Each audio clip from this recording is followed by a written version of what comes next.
Good evening, ladies and gentlemen. How are you doing? Welcome, welcome, welcome to day number 2 of our conference. First and foremost, let me know if you can hear me. Let me know if you can hear me out there. So, welcome, welcome. Such a pleasure being here. It's day numero dos. I'm even speaking a little Spanish tonight. That's how excited I am. So we definitely want to be on time, which I think we are. So welcome, welcome again to day number 2 of the Global Jamaica Diaspora Council Conference. All right. So yeah. All right, Nem, you said you can hear me. Appreciate it. Welcome again to everyone. Welcome to all the panelists who are in the studio in the background waiting. Yeah, it's day number 2, and we're super excited. I just want to invite you, please go ahead, like and share this feed. We want everyone that you know to hear and see what's happening here in the diaspora and what we're doing for the people of Jamaica. Now, there have been a lot of things happening, and of course, we can talk about, what some of these ministers think are priority as it relates to, corruption is not important. We have more important things to worry about, like fixing road, but the roads are terrible. We have more important things to worry about, like, talking about constitution, but the constitution is really horrible. But what they're proposing for a constitutional reform, as you know, it's one of the most horrific piece of document. Most people who have looked at it, many constitutional scholars who look at it believe that this document is terrible. So we would like to take this opportunity to just have you, ladies and gentlemen, know that we are doing something amazing for you here in the diaspora, and we want you to be a part of it. So we invite everyone from every nick of the wood or every nook and cranny to be a part of what we're doing, because this is going to impact and change generation. I'm not here because I'm concerned about just the immediate. I'm thinking about long term. I'm thinking about children, grandchildren, and great-grandchildren. What have you done? What are you doing for the next generation? I would hate your children and grandchildren to come and say, well, you guys had a chance to do something. You didn't do anything. You guys sit around and let these numbskull change the constitution, wrote us out of the constitution, corrupt the country, destroy brand Jamaica, and then you absolutely do nothing.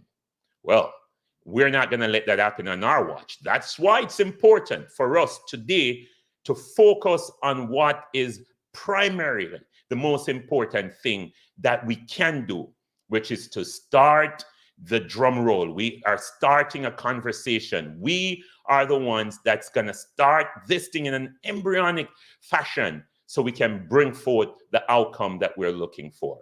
So I want to thank you, ladies and gentlemen, for being a part of this. So at this time, this is where you go ahead and do the like and share. This is where you go ahead and start inviting people to come and partake in this conversation. So again, welcome to day number 2 of the Global Jamaica Diaspora Conference.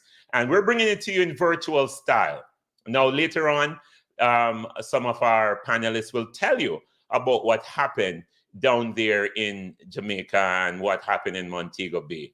But from what we have seen and heard, and I don't even want to get into some of the things, but we told you what they were going to do. We informed you from day one about them busing in people, about them bringing in people from in Jamaica to come to the conference just to save face. I mean, what a ridiculous idea. If this is about the diaspora, not that Jamaicans don't want to know about the diaspora, but if this is about people in the diaspora who want to invest as they are selling it as, then let it be organic. You don't be the one who pull the string and asking people to pay for people or to sponsor people to come to the event just because you want to make up numbers. Well, tonight, none of you are being paid to be here, and we want to thank you for being the best part. But I promise you, your presence here tonight will make a difference. So again, welcome to day number 2 of our Global Diaspora Conference. And this is a real, authentic, genuine Global Jamaica Diaspora Conference. A big shout out to all the folks in the media who wrote a piece or a coverage on us. And I'm telling you, we're super excited about the work that many in the media is doing to highlight this group that's going to transform the world. Without any further ado, I'm going to take this opportunity to bring in our fearless leader who is ready to do our first introduction for our first speaker. Yesterday, we started out with the national anthem. We started out with the pledge of national pledge, and we also sing the U.S. national anthem. Today, we will only start out by doing a prayer. If you would just bow your heads wherever you are and join us. And after the prayer is finished, Wilfred Rattigan will join us. Let us pray. Father, we thank you today for your presence. We thank you as we're starting day number 2. We ask you that you will speak, and may whatever we say be according to your will. There are many plans in a man's heart, but it's only your will that come to pass. Manifest your will in this conference, we pray. In Jesus' name, amen. Will.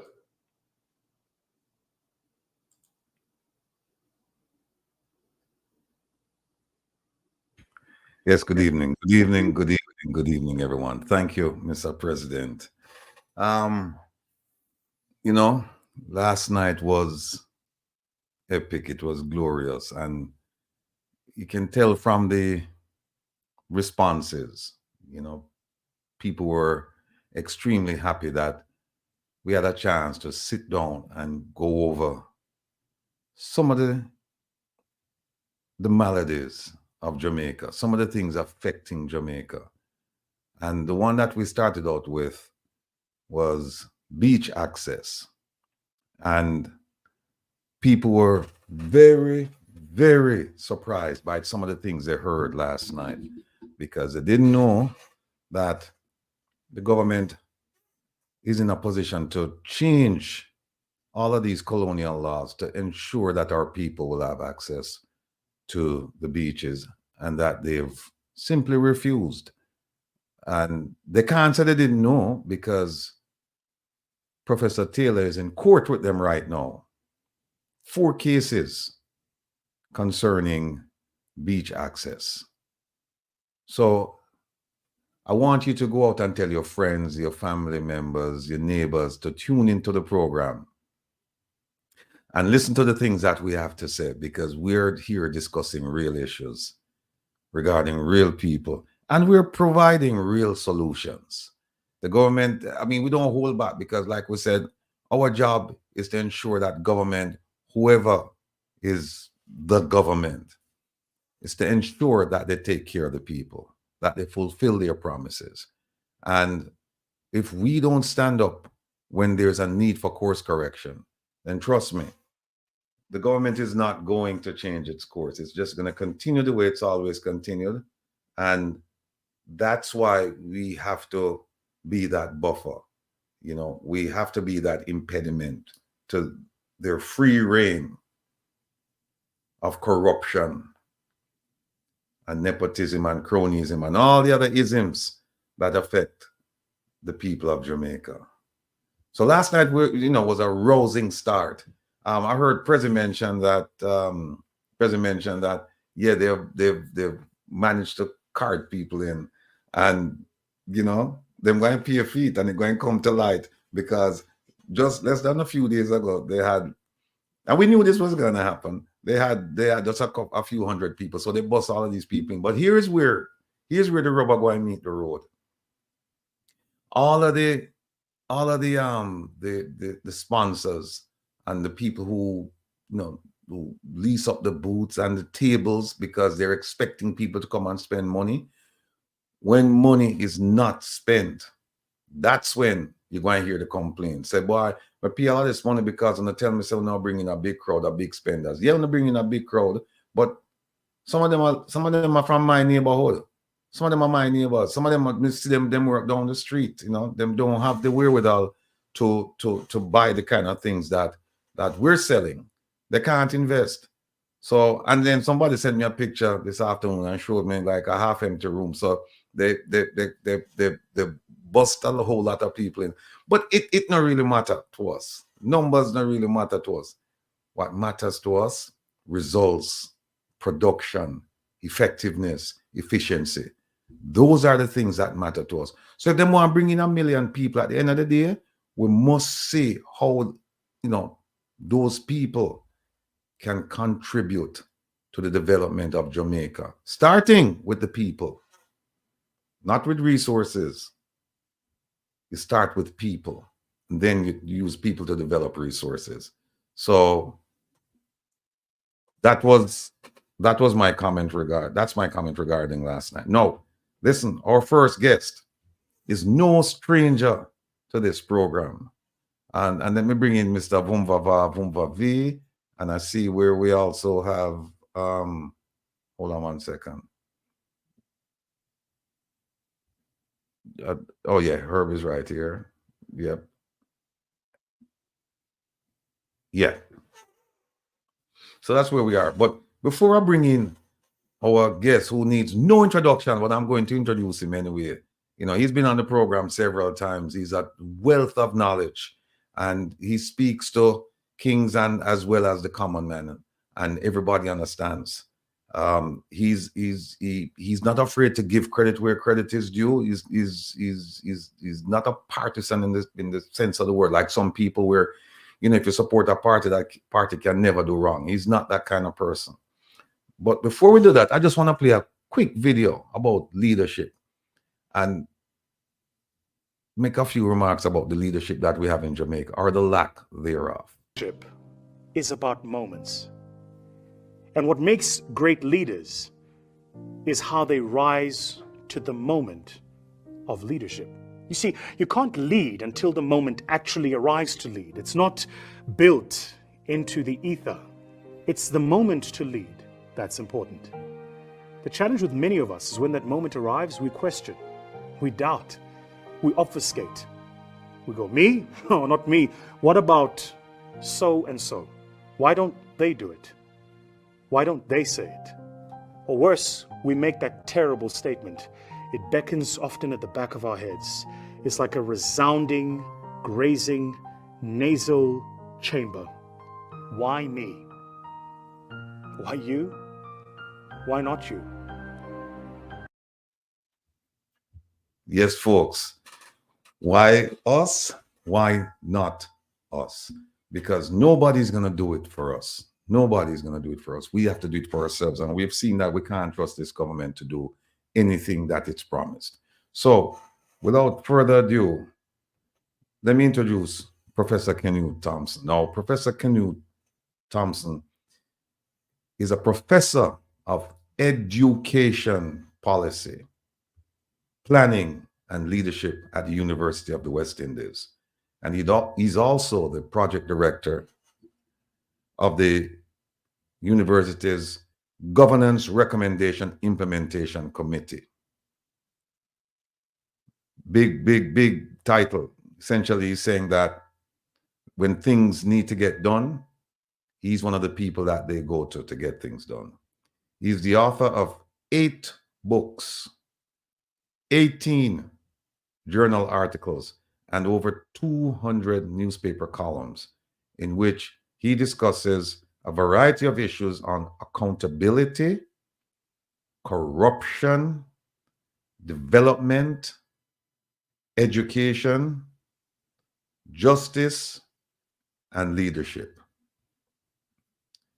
Professor Thompson is a social activist who's active on social media, particularly X, formerly known as Twitter, where he engages in debates and speaks fearlessly and frankly to those who hold power.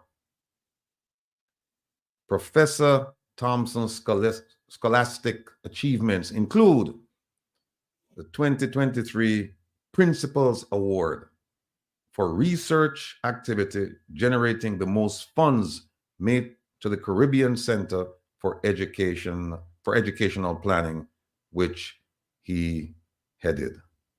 In 2022, he was awarded the Bronze Place. He was a Bronze Place winner in the 2022 Independent Publisher Book Awards for the book Education and Development, Policy Imperatives for Jamaica and the Caribbean. And in 2021, he was a finalist in the Vice Chancellor's Award for Excellence for all-round excellent performance. Ladies and gentlemen, I'm looking for him here. I think he's here. Okay. Professor Canute, welcome, welcome, welcome, sir. I don't know if you can hear me.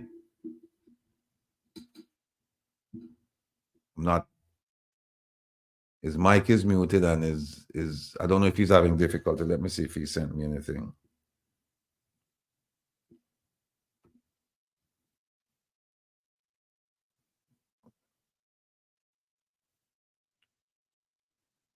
All right, ladies and gentlemen, while we are working on getting the good Professor Canute Thompson connected, we are just reminding you to please go ahead, like and share.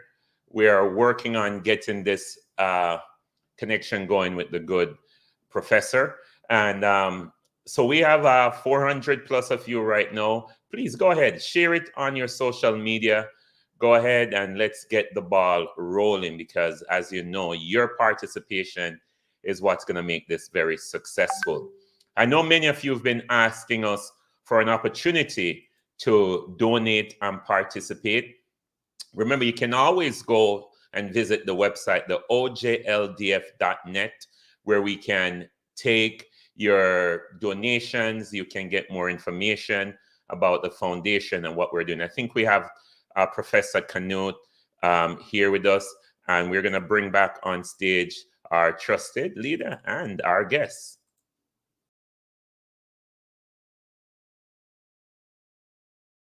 Give the audience a little tidbit of your achievements, you know. I hope you don't mind, because I know you're a modest person and you wouldn't want me to spend the whole time just telling them all the things that you Not at all. That's suffice it to say, we have in our presence a very humble servant of the University of the West Indies.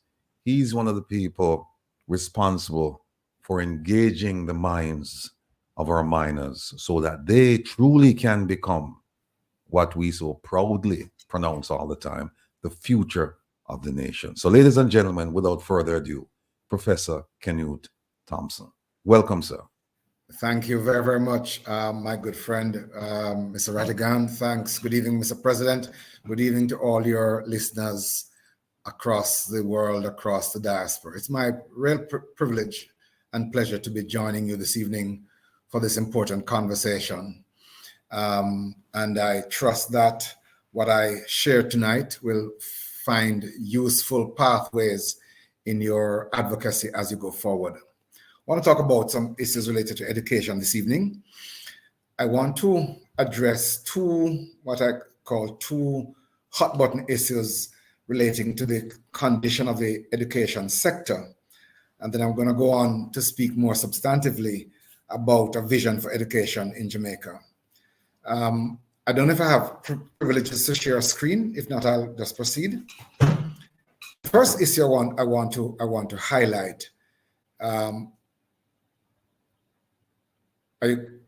You're muted again, sir.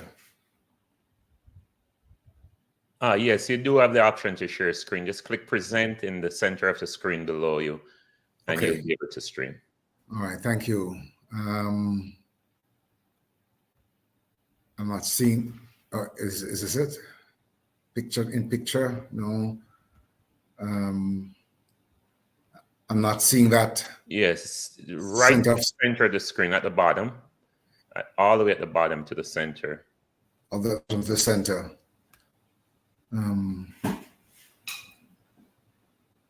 Present.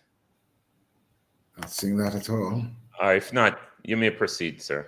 All right, okay, let me proceed. Okay, so the first thing I want to raise has to do with what I would call the confusion in Jamaica right now over the role and presence and value of the diaspora. In one of my posts this morning, I made the point that 3 million Jamaicans live overseas. The diaspora, the size of the diaspora is the same size, probably slightly larger, of the people at home. Yet we're having this archaic discussion, this uninformed discussion around the question of whether and to what extent we should involve members of the diaspora in the issues related to governance and the development of the country. I'm on record since 2017, let me share, as saying that it is my view that in the process of constitutional reform, we should create a mechanism whereby members of the diaspora could compete for what I called at-large seats. And my thinking then was that rather than creating this inflexible structure where every seat in the House is a geographically represented seat, we should have a number of seats, and I think at the time I proposed either 5 or 6, a number of seats designated as at-large seats for which any Jamaican anywhere in the world could compete. And of course, the person who gets the most for most number of votes would be the person who is selected. And that for me represented an attempt at giving this hard-working group of dedicated Jamaicans more than just a vote if they happen to be in Jamaica or happen to have an enumeration in Jamaica, but to recognize the tremendous value they make, the tremendous value they represent, and the massive contribution they make. At any given time, the 2 largest sources of income, foreign exchange, to the Jamaican economy are the 2. Remittances is either 1 or 2, all right? It never goes to 3. And that says something about how we should position our diaspora. So the first thing I want to share is a study that I along with some colleagues at the University of the West Indies, conducted on teacher migration. And what we found, and this study was conducted in 2022. And what we found was that whereas we had, in a sample of about 160 teachers, 47% said that they had migrated for various reasons, mainly the conditions in the classroom and the desire to have a better life. There was another 42% who said that they have every intention of migrating at the earliest possible opportunity. One interpretation of that is not only the fact that it represents a threat to and a drain to our classrooms, but what it represents is that our fellow citizens see migration as a pathway to a better life. But further down in the study, it was found that many of them said, were conditions in Jamaica to improve,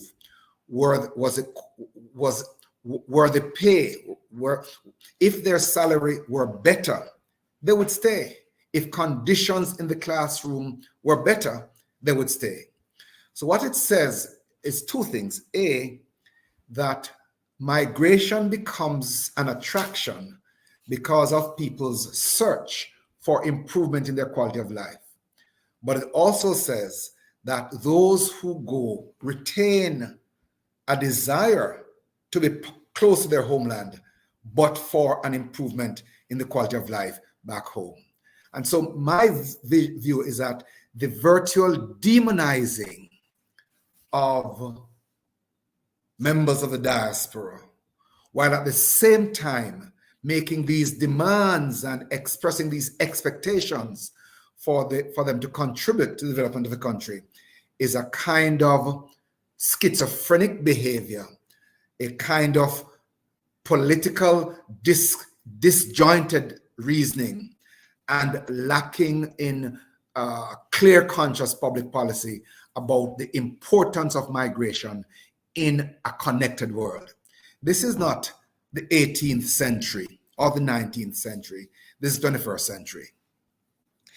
The second thing I want to raise as a hot button issue, which defines part of the landscape of the educational, educational landscape in which I have taken a tremendous interest, is what I refer to as the well-being or health of our leaders, of our school leaders. One of the areas that is now the subject of extensive study across the world is the issue of the well-being of the school principal, the well-being of the school principal. And a colleague and myself from the university, Dr. Wilmot, we have undertaken to study the issue of principals' well-being. Another colleague back in 2021 did her doctoral research, doctoral dissertation on the well-being of secondary school principals, exploring the physical, mental, cognitive, social, and occupational well-being. And as the word suggests, well-being refers to a state of equilibrium in the mental, physical, cognitive, emotional, interpersonal, and financial realities of a person's life. And what we have found in our study, which use a sample of 60 school principals, 68% of which were females, of whom are females, and the other 32% males, which is consistent with the distribution of the population, where you have more female principals than male principals, and 92% of them work in the public institutions. We found, I want to highlight 3 findings, which again, not only speaks to the attraction of migration, but also speaks to the reality in our schools. In this study, 35%, just above a third of the respondents, either disagree or strongly disagree that their jobs allow them room to exercise the autonomy they desire. What this is telling us is that principals feel the presence of outside forces interfering in their desire and their exercise of their authority to manage their schools. One of the things that we have found in another study is that board chairs and politically appointed persons often tamper with and interfere with the running of schools. And so some of the performance issues we see relate to the fact that there is corruption and interference in the operation of schools. So when you look at the totality of the performance of our schools, something about which I'll speak in a moment as well, we see the presence of corruption and interference. So 35% say that they do not feel they have the autonomy that they need to do their work. All right. The study also found that as many as approximately 30% also feel that they are not supported by the Ministry of Education. All right. So in the exercise of their day-to-day work, they feel that they do not have the support of the Ministry of Education. Happily and quite surprisingly, the same set of data show that give the percentage, 73% agreed or strongly agreed that they received the support of their boards. And this dialectic between support of board and support of ministry is itself somewhat striking.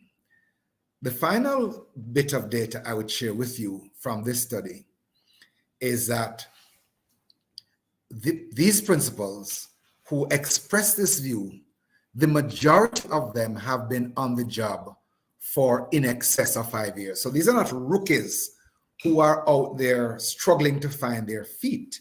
These are people who 21% have been principals for 6 to 10 years, and 26% have been principals for 11 to 15 years. So what it tells you is that when these people express these concerns, they are speaking from a depth of experience. The final bit of data I'll share with you about the condition of education in Jamaica is that the most current study we have on the inspection report of schools in Jamaica found that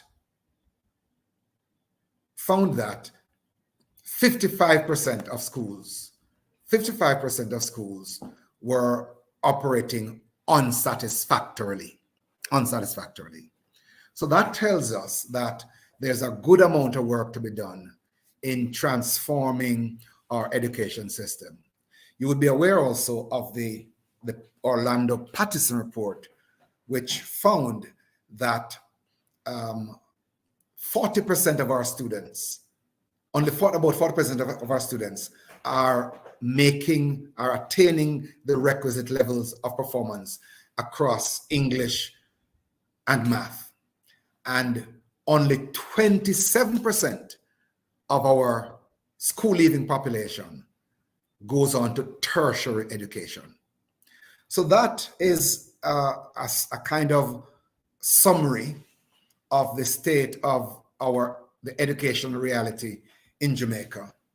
I want to go on now to address how we emerge from this state of unacceptable educational performance and what are the imperatives that must be pursued. Am I still with you?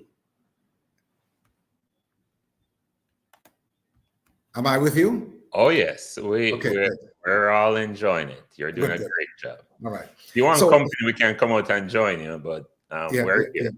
Okay, great. The first thing I want to highlight is what I call the fact that Jamaica continues to operate largely under a colonial educational philosophy. All right. And so there's need to decolonize education. All right. There's need to decolonize education. What are some of the vestiges, the continued traces of coloniality in our education system? The truth of the matter is that the education system that was designed in the immediate post-slavery era through the education grant that the British government made to provide education in the colonies, that the system that was developed at the time was designed to ensure that slaves understood their places and were prepared with the minimal levels of knowledge to carry out their functions in the plantation economy. The education system had no place for people like you, Mr. President, an uppity black man who asks questions, or for my good friend, Will Rattigan, who dares to challenge authority. The education system was not so designed. The education system was designed for you to be compliant, obedient, and do as you are told, because that is what would keep the colonies stable. So stability of the colonies was a principal consideration of how the education system was designed. And bear in mind that the curriculum that was crafted for us was crafted around us learning basic things and learning by rote.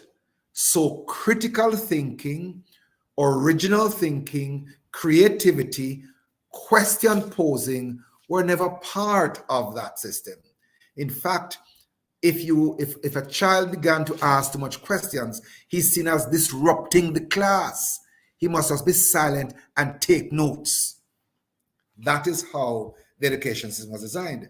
And students who would go off the reservation and make interpretations, whether of Shakespeare or of any other piece of literature, people who would offer their interpretations that were not part of what the answer that was preset, they got their answers wrong, because you must regurgitate what you are taught.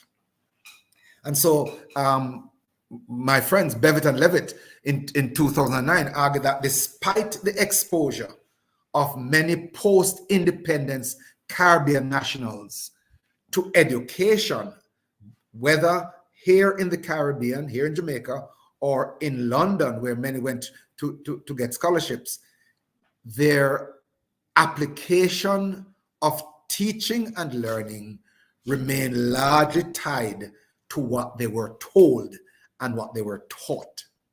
So being a civil servant, and the education system was also designed to prepare people to be civil servants. Being a civil servant meant being subservient, all right?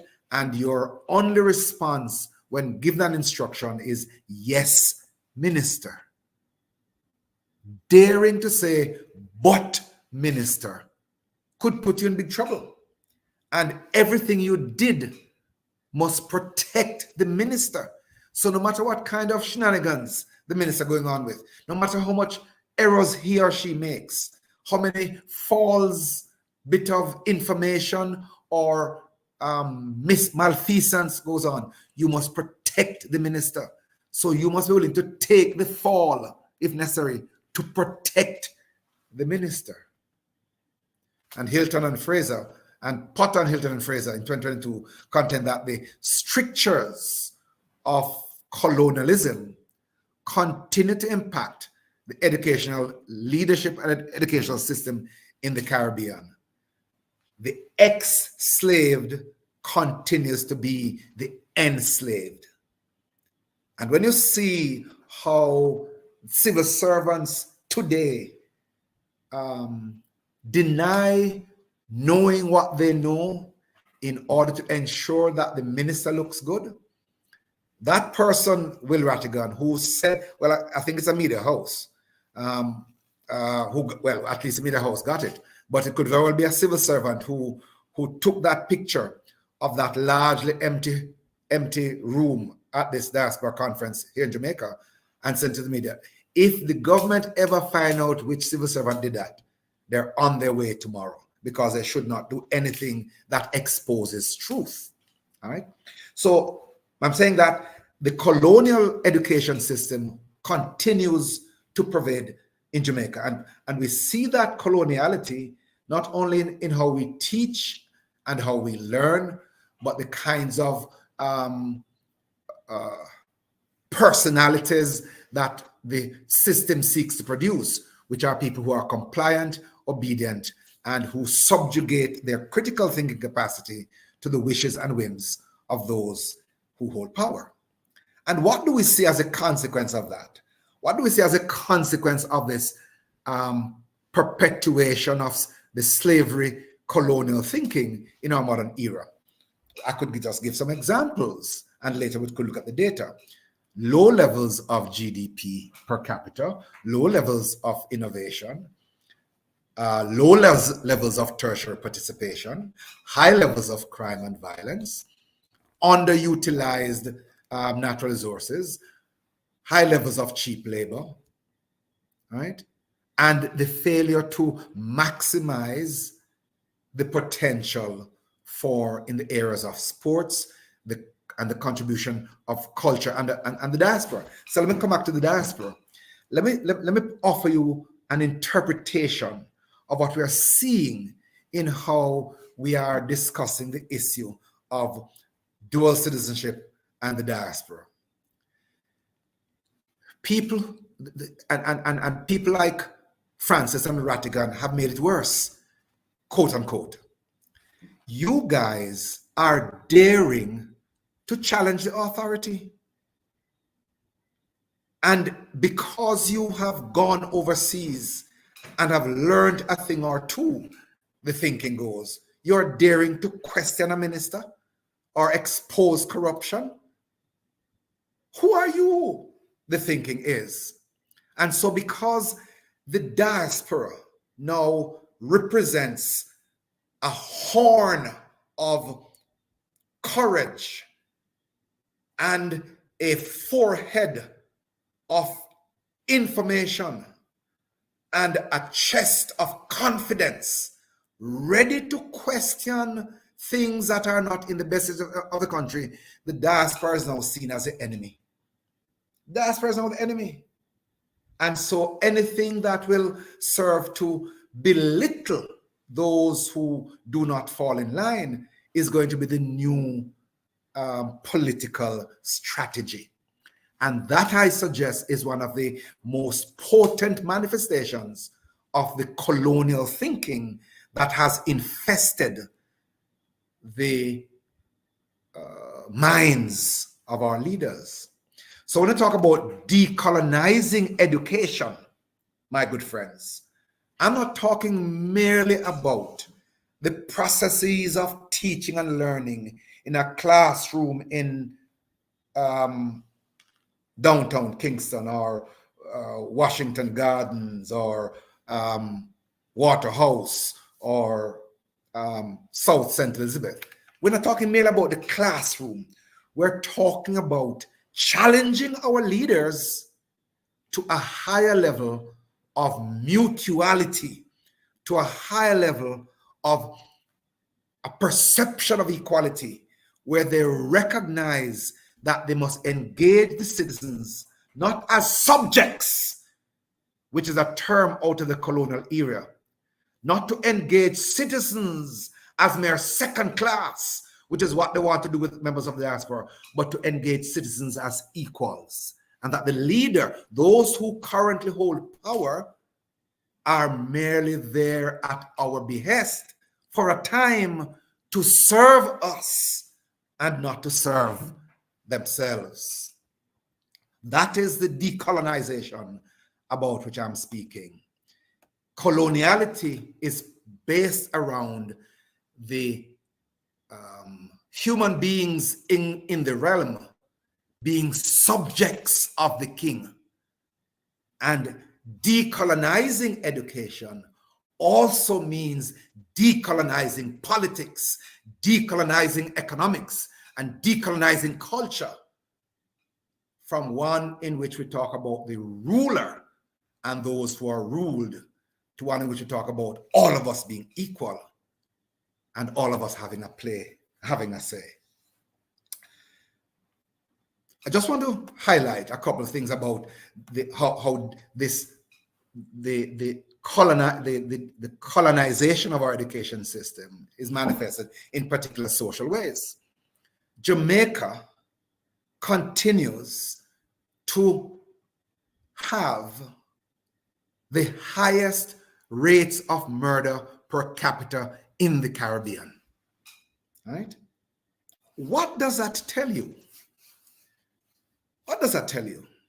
It tells me a couple of things, chief of which are these: that the education system has failed to develop the reasoning and problem-solving capabilities of our citizens. But I am of the view that whilst there is a political strategy from time to time, as was employed very boldly and unashamedly in 1980, whilst there's a political strategy of killing your enemy, I do not hold the view that there is currently a political strategy of using murder as a tool of wide-scale social control. It is the case that the government has a view that you should get rid of these violence producers, as they are called. But that is a very short-sighted strategy, because for every violence producer that is killed, there are 100 behind them willing to become the next Don. So the strategy has to be around how you control or minimize the forces, the social forces which produce youngsters who go into violence. And here's my theory. The problem we're having with violence in Jamaica is a kind of unintended consequence. So because government wants to control people's thinking, because government wants to have a large number of the population unexposed and uneducated, it underfunds the education system.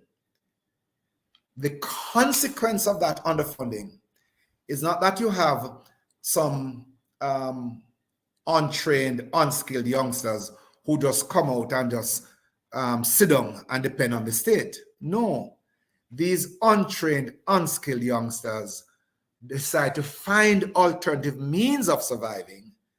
And one of the tools of their survival in the kind of economy and society that they create is that they have to kill to survive. So the high levels of murder represent an unintended consequence of the inadequate funding of our education system. But government is caught in a kind of situation where it whatever it now does, it hurts itself. Because by operating on the notion that you can't fund education too much because you're going to have too many bright people, it then produces a lot of youngsters who go into alternative ways of surviving. But for it now to reinvent its thinking and begin to fund education heavily, it faces a problem of justifying to the investors who want cheap labor how it's going to give these people the kind of money, the kind of education which would make them demand more.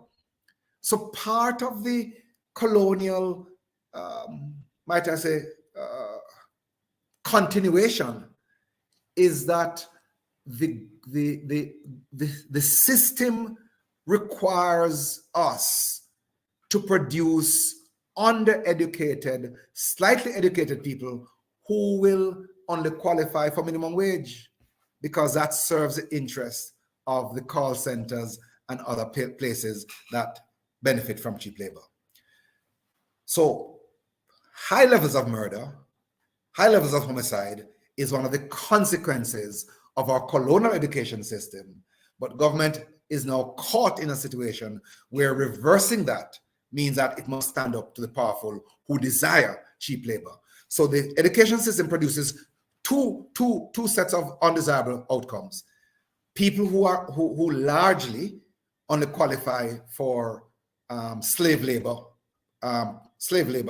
pay, minimum wage, and people who resist the slave labor pay and go into economic activities, many of them illegal, in order to maintain a lifestyle that is above the level of their counterparts. So remember, I said only 27% of our graduates go on to tertiary education. The other 73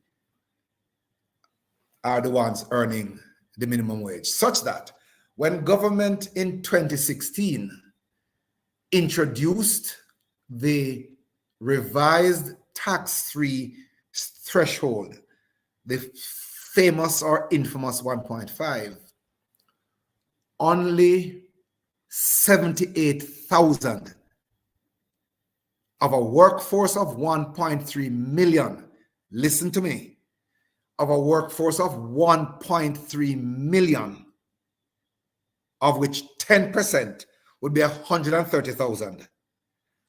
Only 78,000, just about 5% qualified for that threshold because everybody else was below the 1.5. Catch that. That's the slave labor we're talking about. A second consequence of the colonial education system that we see is what I call the low levels. So we spoke about murder and the fact that Jamaica has one of the highest rates in the world and one of the highest rates in the Caribbean, both in the world and in the Caribbean. I could tell you that Jamaica in the latest statistics, Jamaica is fourth in the world, all right? We spoke about the fact that only 27% of our students go on to high school. Here's another frightening thing, has to do with our GDP.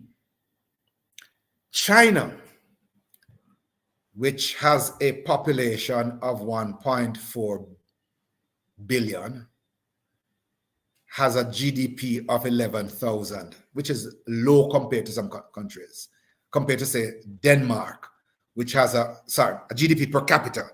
China's GDP is 14 trillion. Denmark has a population of 5.8 million people, and a GDP of 350 billion, and a GDP per capita of 58,000. China's tertiary participation is 51%. Denmark's is 80%. China's murder is less than 1 per 100,000. Denmark is 1 per 100,000. But here's the kick I want to give you for this part I'm making. Their global innovation index between those two countries, their global innovation index are 53 in the case of China and 57 in the case of Denmark. New Zealand, for example, with a population of 5 million people, a tertiary participation of 83%, has a global innovation index of 47. All right. Singapore, with a GDP of 372 billion, a tertiary participation of 97,000, has a global innovation index of 56. Jamaica's global innovation index is 29. So what it says is that the quality of our inventions, our patents and our innovation, the quality is low. Our rating is low because we have a low level of tertiary participation. And the reason we have a low level of tertiary participation is because we have an inadequately funded secondary and primary system. But also alongside that, we have an insufficiently funded tertiary system. Government doesn't want people to go to tertiary education because that will mean that people become uppity and fresh and ask questions. We want a subservient society. I want to say then that in decolonizing education, there are a couple of things that become critical. All right. Firstly, it is the mastery of context and critical thinking. Secondly, the ability to solve problems and manage conflicts and create alternatives. And that business of problem solving, creating alternatives is where innovation rests. Thirdly, respecting each other. I will make this point to you that the kind of disrespect that leaders show to each other and leaders show to citizens become the antithesis of what we want in society. And those leaders lack the moral authority to call for respect in society. Part of the carnage we're seeing in the society, part of the confusion we're seeing, is founded in the fact that leaders are not people who are showing respect. And the fourth thing I want to mention in terms of the features of decolonization is where we recognize, where we make well-being, the well-being of the citizen, the primary objective and purpose of government. Government's responsibility is to create an environment for fostering the well-being of citizens. I'll give you an example. Finland, for 6 consecutive years, has been voted the happiest place on earth. And one of the key features of the Finland's socio-economic arrangement is that government plays the leading role in brokering arrangements for wages and conditions of service of workers between the private sector and workers. So at the bargaining table, you don't have unions and capitalists or investors sitting across from each other, trying to get one over on each other. The person who chairs, the entity which chairs those negotiations between workers and capital is a representative of the government. And so the deal that is struck promotes the interest of all three, of workers, of investors, and of government. And they call that in Finland social corporatism. Social corporatism. And that country, 6 years in a row, the happiest place on earth. So what then should become the imperatives of the education system in Jamaica? I suggest the following as I close. Innovation and socio-economic transformation, educational justice and peacemaking, knowledge and cultural export, reshaping the curriculum to focus on critical thinking, interpersonal skills, and knowledge creation. Fifthly, fashioning tertiary education to be a mix of interests that attract youngsters. So part of the problem, I said to you, why we have that 27% accessing tertiary education is because the tertiary education product is not as appealing as it needs to be to the average youngster. So here then are 7 areas, I believe, must be the focus of education in a decolonized education system. 1, environmental and technology applications.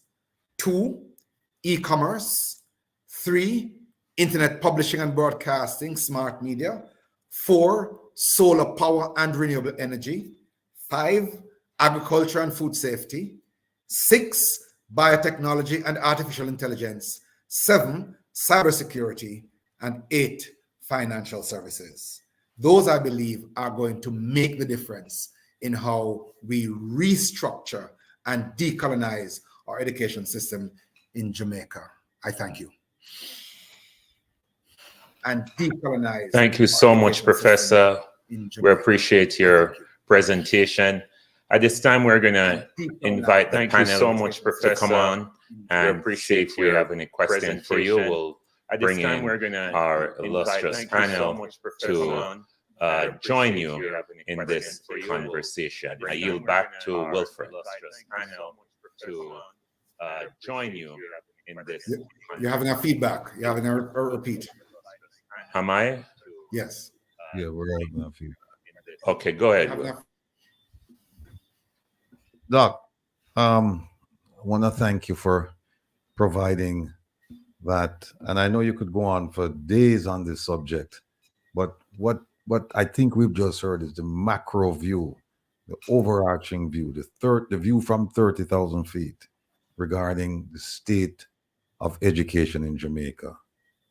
And the picture that we're seeing is not a good picture. Based on everything that you've seen, you've experienced, you're an educator. Can you look into the future? Take your crystal ball and please tell us, based on everything that's going on in Jamaica now, particularly with the Ministry of Education, and there are other ministries, affiliated ministries that, you know, they're part of this issue as well. Where do you see us as an educated, or maybe an undereducated, or maybe an uneducated country in the next 2 years? To be honest with you, I have a deep sense of foreboding right now, because I don't believe that the government as a body has a vision for a kind of future in which you have youngsters leaving school and finding, or youngsters while in school getting the kinds of opportunities they require to develop the skills they need. Nor do we have a minister and Ministry of Education which is on top of the issues facing the sector. What we have are is a focus and a preoccupation with public relations and trendy kind of catchy lines and comments, but a courageous engagement with the realities of inadequate supplies in schools, highly trained teachers leaving, families with limited abilities accessing adequate nutrition for their children, said families receiving state support to mentor and raise those children, the revolving door between school and crime being cut off, and understanding what drives youngsters from schools to gangs. I just don't think that there is an honest reckoning with those realities.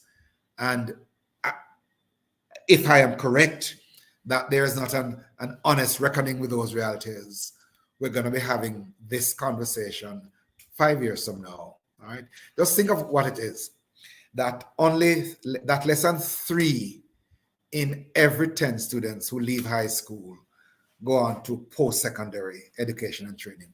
Less than 3, 27%.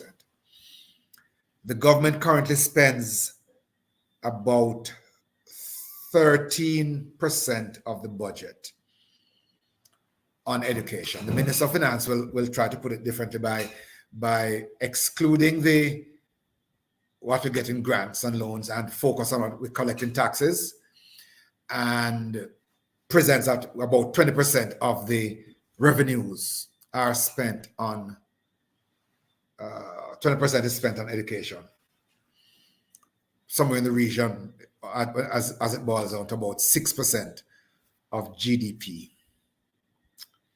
If with 6% of GDP, we're seeing only 3 in 10 going on to tertiary education, what will it take to double that? And if places like Singapore and New Zealand are having levels of participation at 80-odd and 90-odd %, and consequently levels of innovation in the 50s, when will Jamaica move from 29? So I'll repeat something that Ralph Thompson said back, I think, in 2004. Ralph Thompson was at that time the head of CEPROD. He said we need to declare a state of emergency in education, because it is the frontier of what's going to turn Jamaica's fortunes around.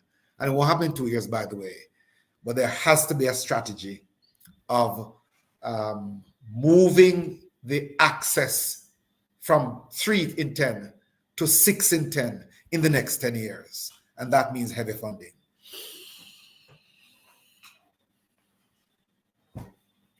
So the outlook for the next 2 years, I'm afraid, the outlook is grim. Let me just do a quick follow-up.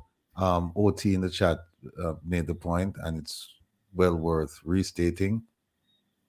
If you, Professor, were appointed the education czar tomorrow, and I know you've given your prognostication of what it's going to take and what it will look like 5 years from now, right?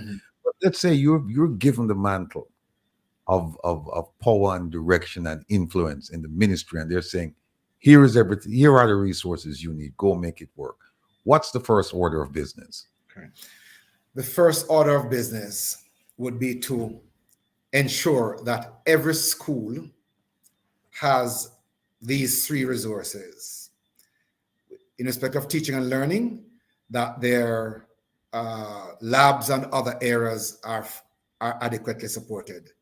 In respect of social support and counseling, to make sure that every school has a counselor. And thirdly, in respect of what I call the building blocks for development, to ensure that every child who is exposed, who is vulnerable with respect to inadequate nutrition and parental support, that there is a social worker. Back in the day when I was in the 70s, that makes me that we had what we had in those days called community health aides. What I would provide for every school, and within each community, is that every school would have a set of community health aides, a community education aides.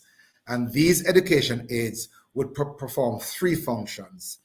They would be technical in terms of helping the children with their cognitive responsibilities, their homework, as we call it. They would be moral in terms of providing guidance, but they would also be social in terms of enabling those youngsters to navigate the very harsh realities and the context in which they operate. I see, as a footnote, America is now proposing to put a warning on social media sites that says consuming too much social media content is dangerous to the health of students, all right, of children. What we want to provide in our education system is a kind of protective mechanism whereby students have someone who has the requisite experience, knowledge, and social self-control to be a guide to them as they grow up. Many of these youngsters we have skip school, not because they don't like school, but they skip school because their parents have not been trained in understanding the value of school, and there's no one else in the community in their context to provide them with the kind of exposure for them to value school. So when they drop out, many of them stay out. During COVID era, of the population of about 750,000 students, all right? We lost about 12%, 120,000, about 17%, 120,000 students went missing because there was no protective barrier. So among the things I would provide, in addition to technical services and support for schools, I mean, teachers tell me, Mr. Rattigan, that at the beginning of the school year, they get one, not a pack, one whiteboard marker that's illustrative of how under-resourced our schools are. All right? So technical support. Secondly, to ensure that students have the nutritional support. And thirdly, that they have the social support.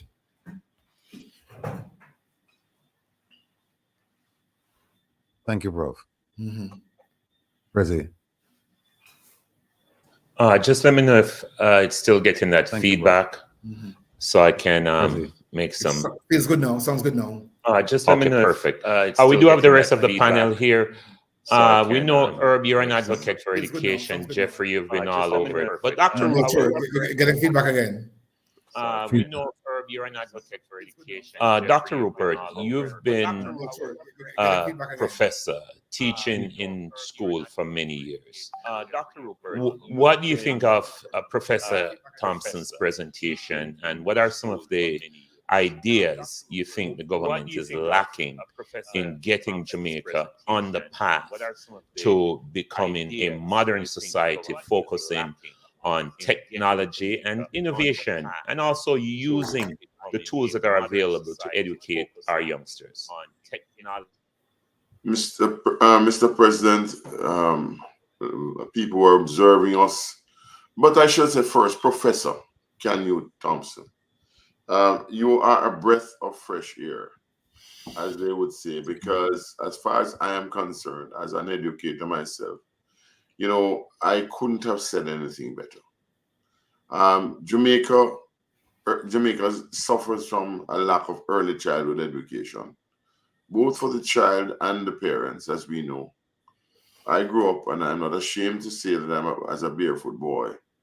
But luckily, I had a mother who was very tenacious, and she made sure that I went to school and understood what it meant. So I'm saying to you that, really and truly, that when I hear presentations like this, I really have to really say thank you very much. There's a bright hope, there's hope, because we need to learn more about how we can improve our educational system. We saw examples of discipline, lack of discipline recently. We saw many things that are happening that should not be happening. And I really hope and pray that they listen to the words of the professor here and learn from him, because obviously he did not born in a golden spoon and in mouth either, as we used to say. We just need people who are hell-bent on making sure that our children get the requisite education that is needed to carry the country forward. We know the countries that are successful. We know the policies. All we have to do is to commit ourselves to the process and make sure that we can really overcome. Because I'm telling you, Dr. Professor, I hope that you get a chance to go all over. I know you're at the university, but to really bring everybody up to speed and understand why education is over. I read a report with Dr. Herbert Gale, and he pointed exactly to the things, especially he gave us a period from 1962 to now. And believe me, I really hope that they listen to people like yourself and himself and others for our future, because we really need it. Thank you for the opportunity to share these personal thoughts. Professor, well done. Let's look forward. Thank you, Dr. Rupert. And guys, panelists, we do have a next speaker with our next group coming on. So I'll go to Herb Nelson. We do have your comment to the professor and his amazing presentation. Hi, Professor. You know, each time I am with you, you seem to blow me away into another world to try and figure out how to get back in a renewed world down there in Kingston or in Montego Bay or any of the other, fast-growing cities that we have in Jamaica. Now, the curriculum, the national standards curriculum in Jamaica is a comprehensive framework designed to enhance education across various grade levels. All that planning that goes into the NSC, is any of it working? Because from what I'm hearing you say, that the fact that we have this ingrained British system that does not seem to recognize us as other than the children of slaves, and that this government or past governments have not done anything to move away from that and to have maybe some type of Afrocentric system that will give the kids some more pride in themselves and their family members, get them involved in the education process. I've never seen parent-teachers organizations work here in the United States, right? I've always seen them begging parents to come out and support their kids because of the fact that they have to work 2 and 3 jobs and they can't take any time off. So give us a sample of the NSC in Jamaica and how we propose it's going to work to include STEM and STEAM programs. Thank you. Yes, thank you. I think the evidence of how well or not well the curriculum is working is to be seen in the percentage of students who, despite moving on to secondary schools under the current system, where every child is placed, and we now have an arrangement where a child may choose up to 4, sometimes 6 schools. Every child moves to the other level. So that doesn't really represent a real test or assessment of the system, Herb. The real test is how they come out at the high school level. And the majority of students, despite having the school-based assessment, the SBA component, which is a part of the exam submission, despite the SBAs, the majority of students earn less than 5 subjects. And that tells you tells you a couple of things. One, it tells you about the level of application and discipline of the students. But it also tells you about the level of attractiveness and appeal of the content. And thirdly, it tells you about the kind of monitoring and supervision and support that is offered by the various arms of the state. In Finland, for example, as in Singapore, students are not tested against some predetermined mass testing system. Each student is carried on a path that he or she, along with his or her parents, chooses. And each student has an ILP, an individual learning plan. And that learning plan is crafted based on the student's aptitude, the student's level of capacity, and the student's interest. What we have in Jamaica, for the most part, is a one-size-fits-all system, and every child is evaluated against that one-size-fits-all, and the majority have no fit in that size, and so they end up being left behind. So the curriculum reform that we require in Jamaica, in my view, is one that will pay closer attention to the individual learning styles, learning needs, and interests of students, and the capacity and resources of the school and their parents. And so a child is developing towards his or her personal goals and not being compared with other children. It's a comparison component that is also hurting many of our children. Thank you so much, Doc. Jeffrey.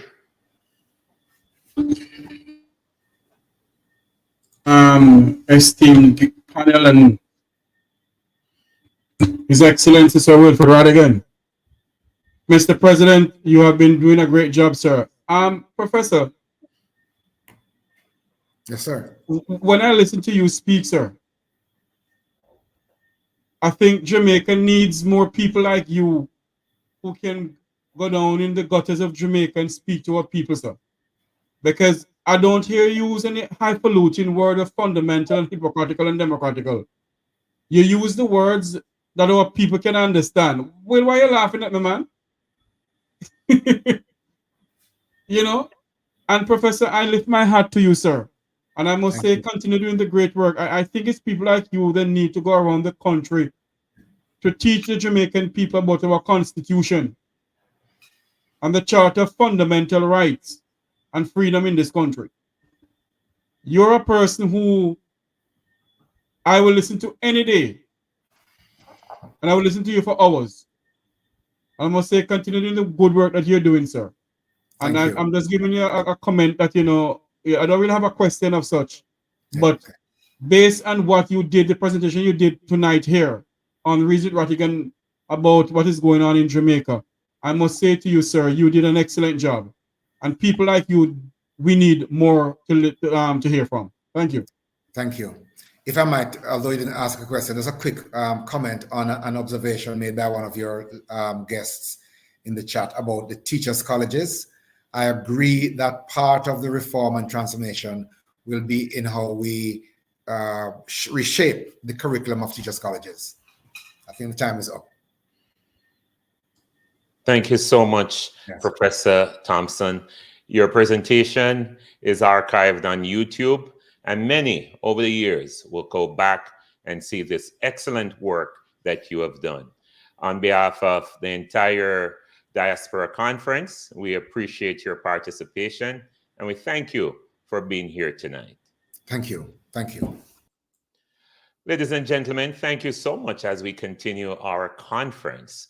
We're about to move into another segment of the program, and we have a wonderful group of people coming up. It's going to be phenomenal. These are some youngsters that are ready to take it to the next level. And this segment of the program is called Jamaica's Future.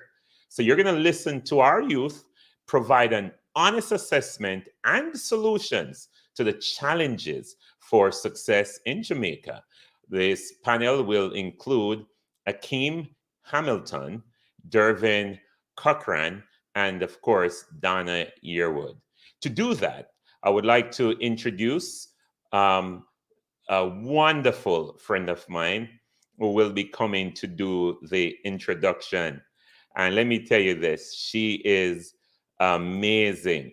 So as I bring her on the screen, I just want you to look at her blush while I talk a little bit about her.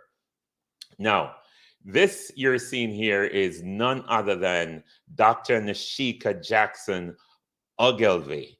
Now, Dr. Nashika is a co-host on my radio show, Good Evening, Mr. President. And in fact, for the last 3 weeks, she's the only one, well, she's running the program, and I've been MIA, including today.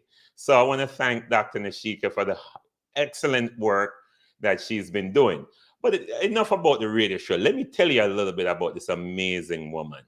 Dr. Jackson is a doctor of health sciences with a concentration on global health, where her research area is on social determinants of health.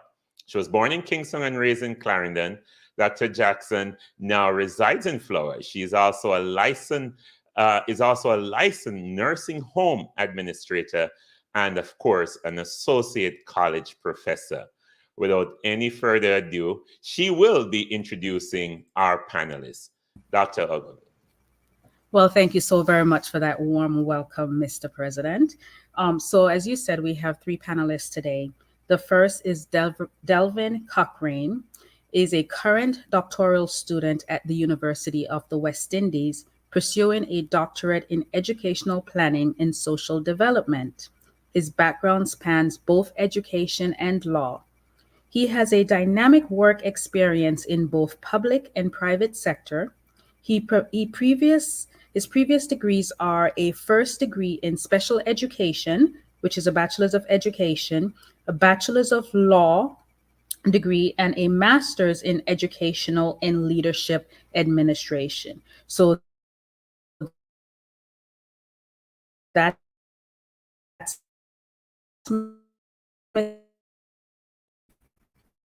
she is a 19-year-old University of the West Indies Mona student from Barbados. She loves economics, politics, music, sports, and aspires one day to merge these passions to various projects in her professional career. She currently performs on many stages across Barbados, as well as volunteering her time at the National Cultural Foundation of Barbados. Donna Lisa understands the importance of education and is currently pursuing study by doing a bachelor's of science in economics and hopes to minor cultural enterprise and entertainment management.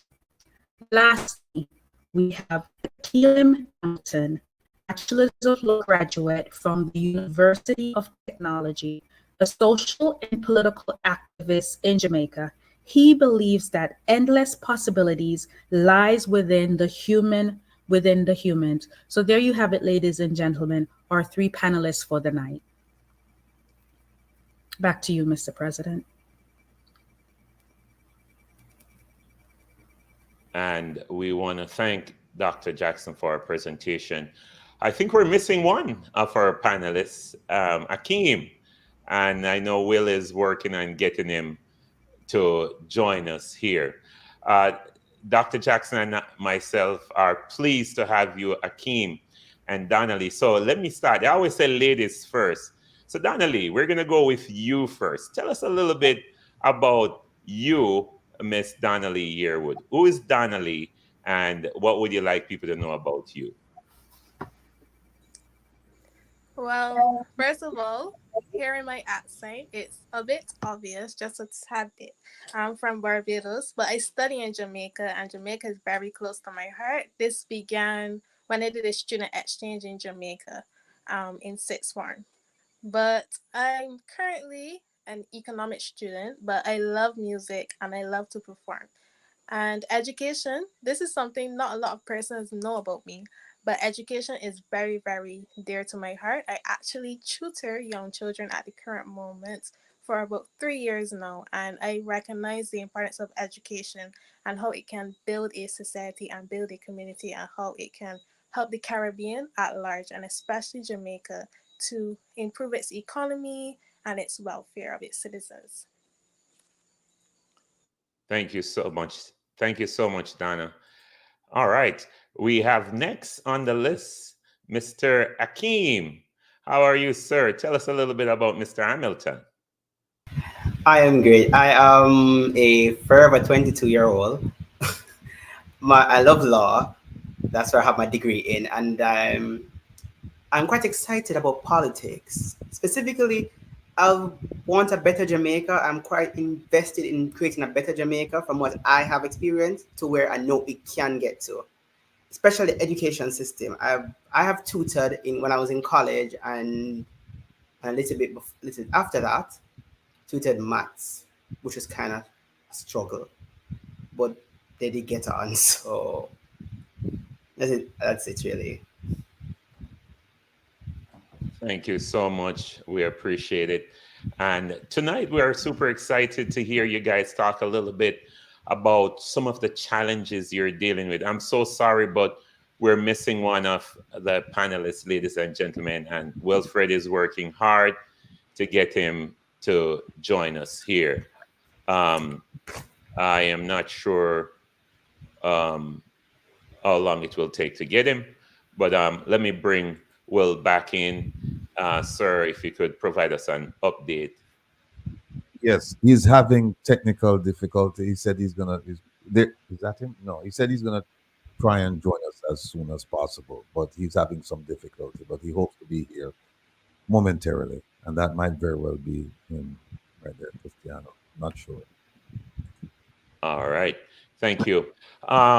So, Akeem, what are some of the challenges you have seen as a youngster? Forever 22, is it? Or 23? Which one? Which 21? 24 or 23? Forever 22. Forever 22. Right, 22. I see the education system in Jamaica. There's room for improvement and there's room for growth, and it's right at the tip of our finger, but we refuse to grab at it.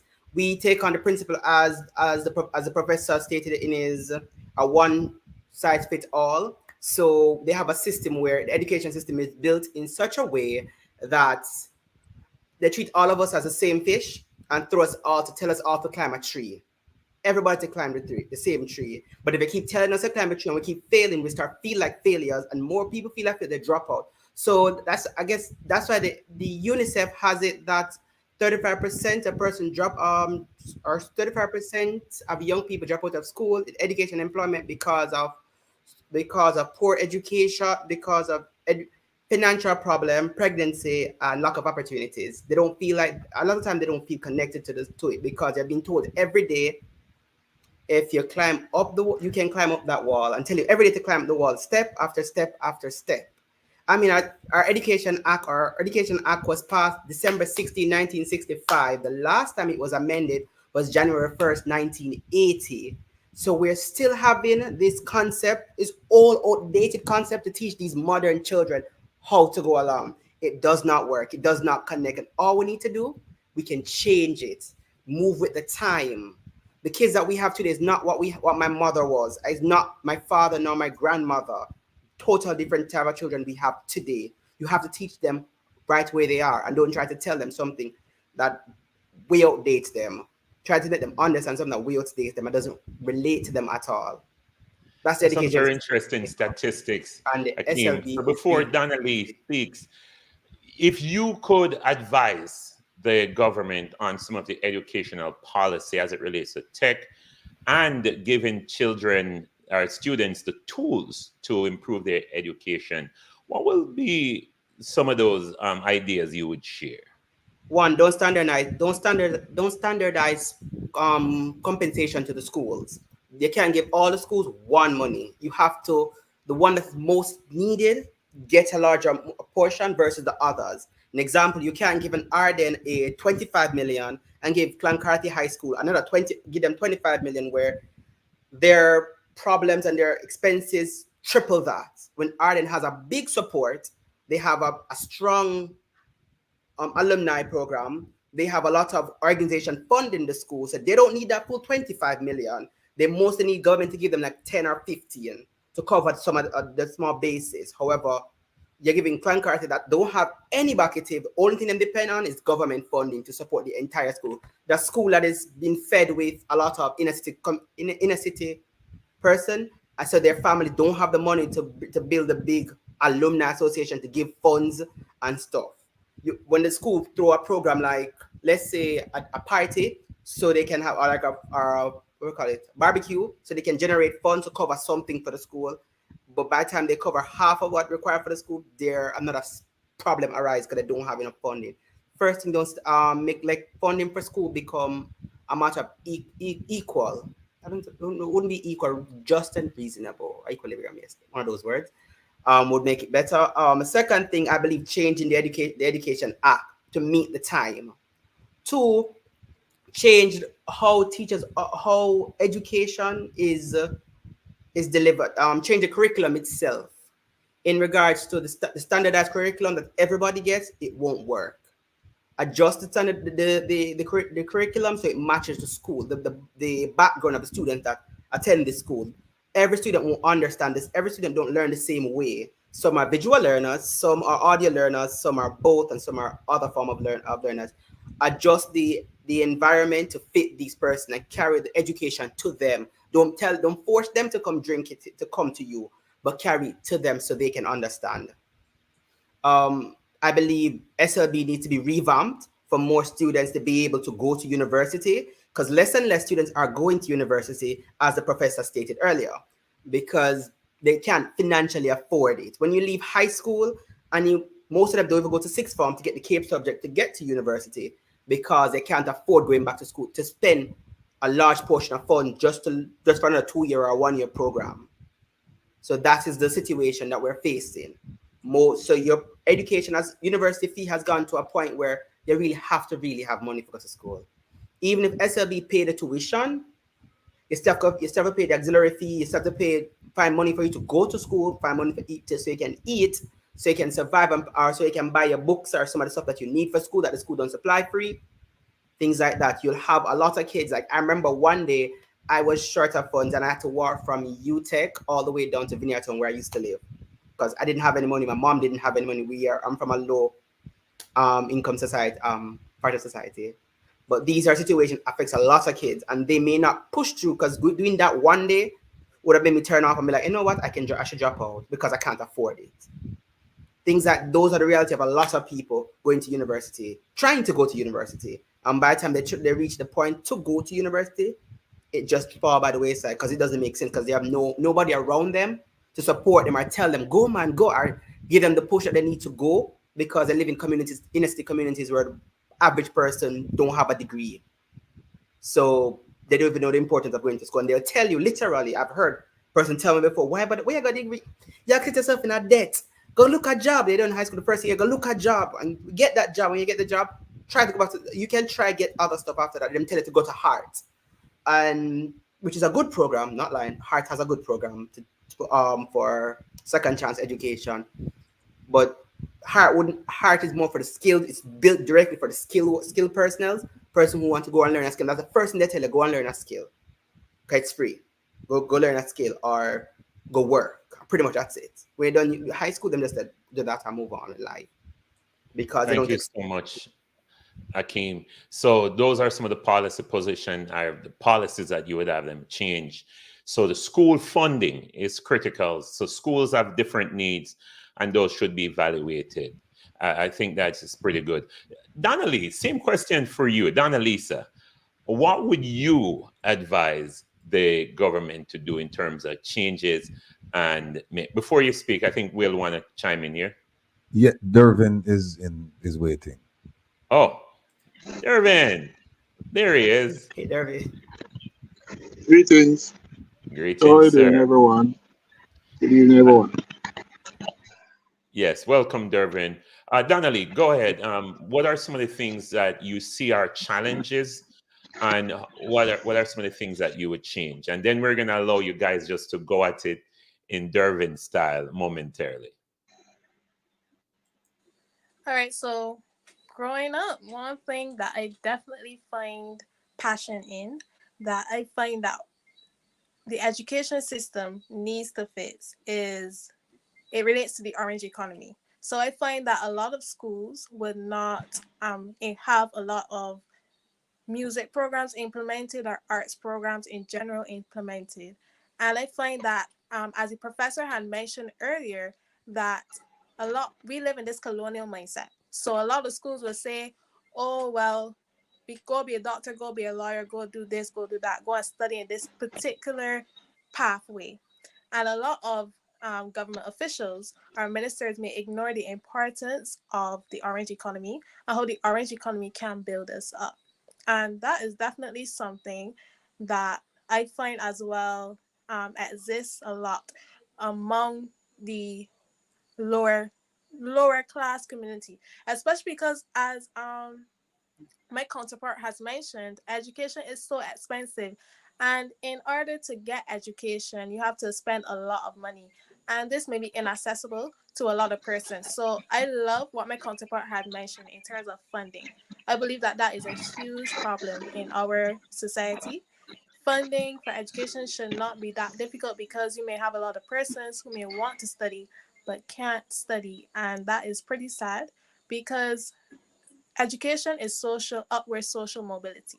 And in order to have a society that prioritizes education, we must understand how difficult it may be for some persons. So that's just my 2 cents on education and education policies. I believe that Jamaica's government should look to prioritize education and its funding, because 20% of our, not even 20%, maybe even lower than 20% of our budget being spent on education is simply not enough. And yeah, it should be improved. So, yeah. Thank you so much, Donna. Can I add? It's 22%, Donna Lee. 22% of the current budget, 23 to 24 budget, which is $1.34 trillion. About that, the government is going to spend on education. Thank you. All right, Dervin, welcome. Such a pleasure having you. For the listeners who are just joining us, we introduced you earlier, but if you could just tell us a little bit about who is Dervin Cochrane and what are some of your goals and objectives, and then we'll continue our convo. Okay, Dervin Cochrane, a current doctoral student in educational planning and social development. I have other degrees, diploma and bachelor's in special education, master's in education administration, a law degree. So I'm kind of a well-rounded person. So I know all the skills that I have and all the qualifications that I have will help me to make the world a better place, basically. and to put in implementing sound policies and advocate in terms of the realm of social justice for all, including children with special needs. That's me. All right, thank you, Dervin. We asked the other group, what are some of the things that you see happening in the education system that you would like to change? And if you could sit in Parliament and have a conversation with these legislators or the policymakers, what are some of the fundamental changes, the way education is delivered in Jamaica, you would propose? All right. Our education system is an oppressive type of system, highly oppressive, coming from colonial import, basically. Hence, our system is basically the nurturing of this colonial import.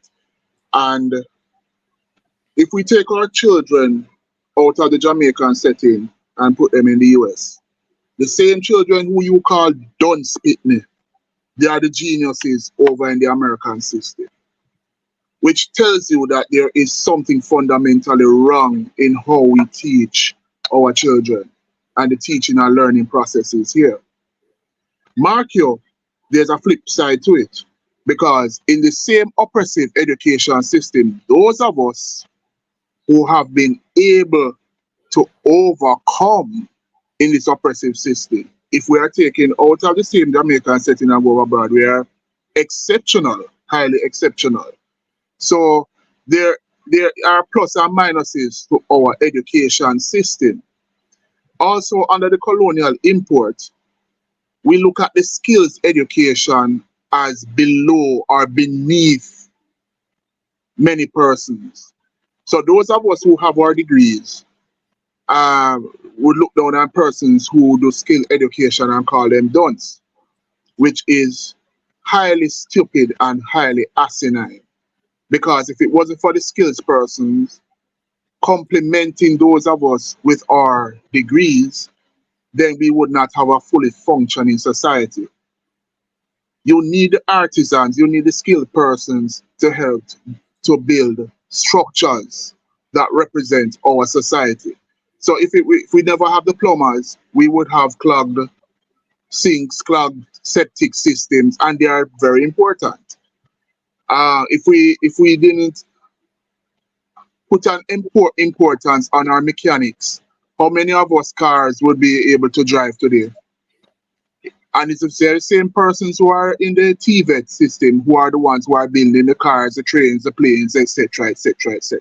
So it means that everyone is important in this realm of things. All of us are symbiotic. All of us depend on each other. And that is what we need to get back into the educational system, to realize that every single person is an important component to the overall building up of a society.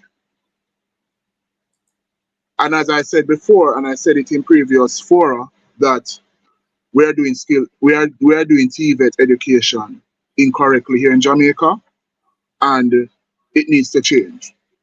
As I said, I've been doing my studies on the Chinese model, and the Chinese model is very impressive. The same TVET, the TVET institutions, along with the universities, are on par, in which the professors of the universities do their necessary calculations, their theoretical framework of any theory that they have as it relates to science and technology, and they send that information to the TVET institutes, in which those very same TVET institutes develop the prototype and test the prototypes. And once these prototypes work, they send back the information to the universities. They say, yes, professor, it has worked. We can move forward with the mass production of it. That is how the Chinese work. That is how the Chinese are now the economic juggernauts of this world. And also, as I said before, China is such a big juggernaut that even the US is definitely afraid of them in terms of science and technology. And I know that the US cannot deny that. So we have to look at how we deliver education in the system a different way. As our Professor Thompson, my professor, would always say, reimagining education. And that's what we have to do. We have to reimagine education and how education is delivered. All right, reimagine education and how education is delivered. All right, well, I am going to defer to you because I know you're very passionate about these amazing young people and their future. And, you know, as I said, you know, we grew up rough, but we want it to be better for them. Thank you, thank you. Let me just say, welcome to Dr. Ilve. Please forgive my manners. And big up to Donna Lisa, Dervin. I don't reach out yet. Huh? No, but here's a question I have for our three young people.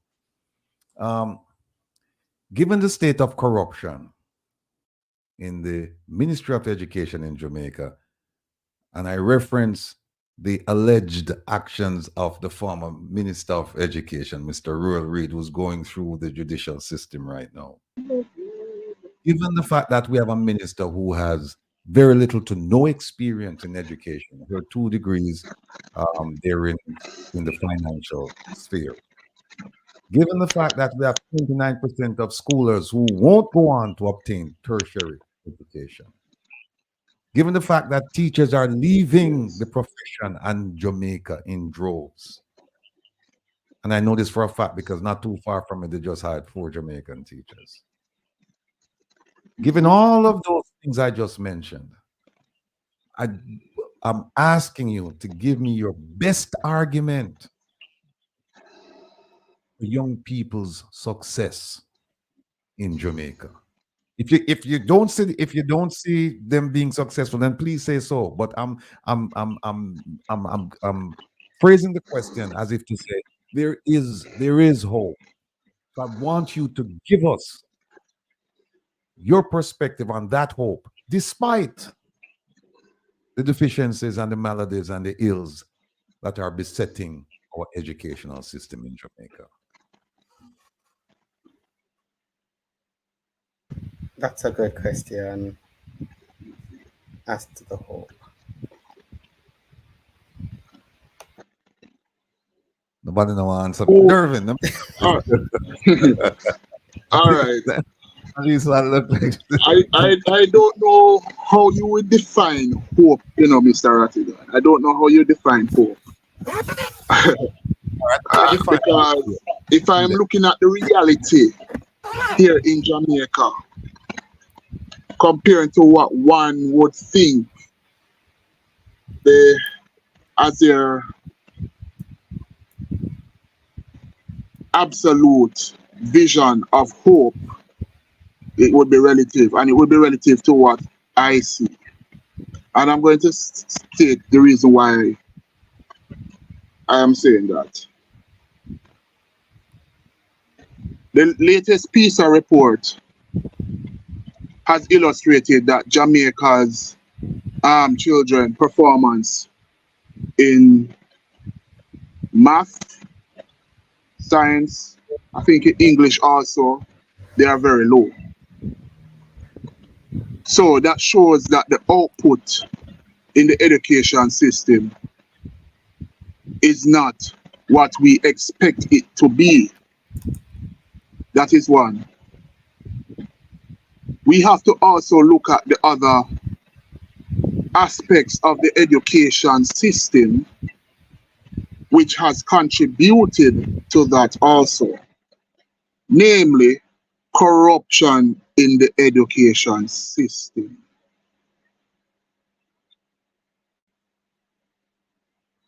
There has been a litany of stories Prof even said it, and even I said it in my experience and my friends' experience in the field, that there's a lot of interference in the process of the education system, where, unfortunately, you do have instances where political actors interfere with the appointment of not only principals, but also certain technocratic positions in the ministries.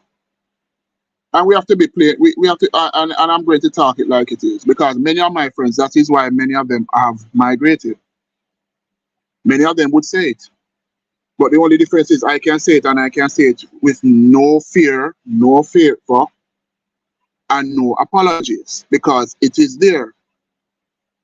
So until we can also deal with that aspect of the education system, then we'll see some level of glimmer of hope. When you have persons who are not qualified but are placed in positions because they are political activists, for some MP. And I remember the last time when I was with you, Mr. Rattigan, I highlighted 2 judicial precedences that speak on the interference of political officers in the appointment of principals to our schools. One was the Pataswami case of India, which states that the appointment of school administrators by public officials is not permitted according to the Supreme Court of India, and any meddling would be viewed as a breach of a basic right to an education. And even the Limpopo case of South Africa even stated that also. Also, let me just highlight another case here. The UE debacle, in which, unfortunately, and it's in the paper, so people can go Google it themselves and will see it. It is titled, I think it's UE debacle, its name, where the current education minister was uncomfortable with the appointment of, and I'm going to say it loud and clear, Professor Denzel Williams.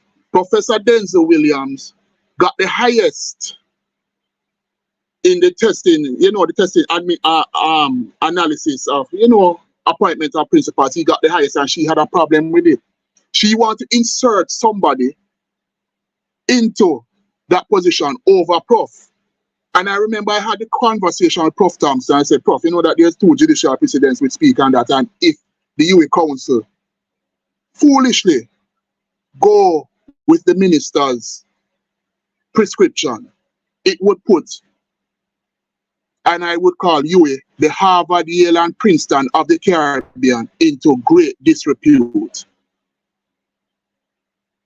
The UE is an institution which has over 75 years in advancing the discussion on many issues. So many issues. Its professors have done that, a lot of them. I hope everybody remembers the late Walter Rodney. He was one of those brilliant minds, and he was a product of the UE. Social justice issues, and now recently we have the reparations issue, which UE is at the forefront of it. And you, as the education minister, you want to insert yourself to put who you want. So basically, you're trying to stymie the voice of a massive institution, which I would call the 7th estate, if there's such a term, which gives a voice to the voiceless. Make professors like Prof. Thompson, Professor Figueroa, others, many others, give a voice on various national and international issues and regional issues.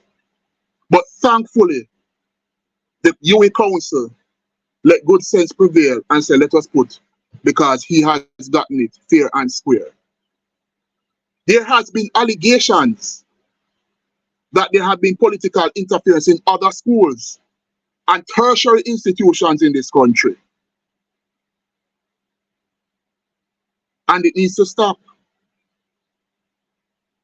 In order for the education system to function properly, we need to get the best man or woman for the job in those positions. We cannot have political activists. Not because you are in bed, and I'm not saying, not in bed with, you are in bed with a political representative, whether literally or figuratively, means that you should get the job. A highly qualified person must get the job. And let us be straight. And I'm going to talk plain and straight because people need to know what's going on. It needs to stop. It needs to stop. That is why many of our teachers are leaving. I have a very good friend. She's in Virginia. She is a young woman and she had a master's in education administration. And then give her such a fight down here. Right now, I spoke to her about 2 weeks ago. And she told me that, Dervin, why, you know, so them putting me on a course now to become a principal of a school. So she was going to do her doctorate, you know. And she said, just because of that, and they were so impressed with her work, they said they need to put her on to become a principal of a school in the state of Virginia, in the Commonwealth state of Virginia. And I can tell you of other stories of my other friends in North Carolina, South Carolina, and in Florida. So what does that say? It just goes to show, as in the book of Isaiah said, a prophet is never honored in his own country. So our teachers are not honored in their own country. The nurses are not honored in their own country. So then gone abroad and become the superstars. Leaving now a country devoid of the great minds because of a selfish administration, giving themselves 300% increase and telling you foolishness about to get what you paid for. So since you get what you paid for, so when the teachers them are stressed, and it's like almost every week I'm getting a report that a teacher has died in the class. Has died. A teacher has died. Almost every week. And that not register in a them head. To see what go on in the system. Why are our teachers dying?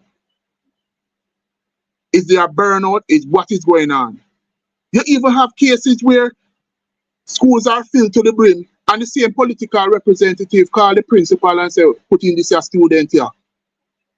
Even though the school full and there's another school that could accommodate them. But then insert them into that other school, into that school when it is full. So you're interfering with the function of the school. The politics is stink in this country. It is stink. And what I can't believe, the persons who were advocating for teachers, and I have to call them out, certain operatives of the JTA, when there was a salary negotiations, and teachers get a mere 20% increase, and yet some of the teachers in that very same organization just fight against each other. Because there was a great divide, you know, from what I'm getting from my friends who are in the JTA. Right? Until the negotiations have been settled now. And the teachers get them paltry sum and the principals get about $12–13 million. But many of them don't realize that they're getting half of what they're being paid. The principal should have actually gotten $23 million, while the teacher should have gotten at least $500,000. Well, Damian Crawford said it, or Damian Crawford said it. So he's dead right. If you're looking at it from an education economist point of view. So we are in trouble. And we need to stop putting our heads in the proverbial sand and say that nothing is wrong with our education system. Something is fundamentally wrong. Dervin, I agree with you. Something's fundamentally wrong. But there's a bit of hope. There's a glimmer of hope. The legal framework is here. The Constitution does have as a right of the child, that he has a right to education up to at least primary level. That's the foundation. Once that is there, that's the end all of all. That's the overarching law. It's the Constitution. So once that is there, there's some glimmer of hope. And we have a strong opposition. Currently, we have a strong opposition that rally the troops when there's any inconsistency with government and its practice in the system. Senator Damon Crawford is one of those people that like him blow the whistle, him say what him think, and leave it there. Where people like him in power to ensure at least the interests of the Jamaican people are kept at the forefront of Parliament and the various executive of government. I agree with you. There's a lot of corruption in the Ministry of Education. I agree with you. I agree with you with the involvement of the minister in a lot of the day-to-day activity.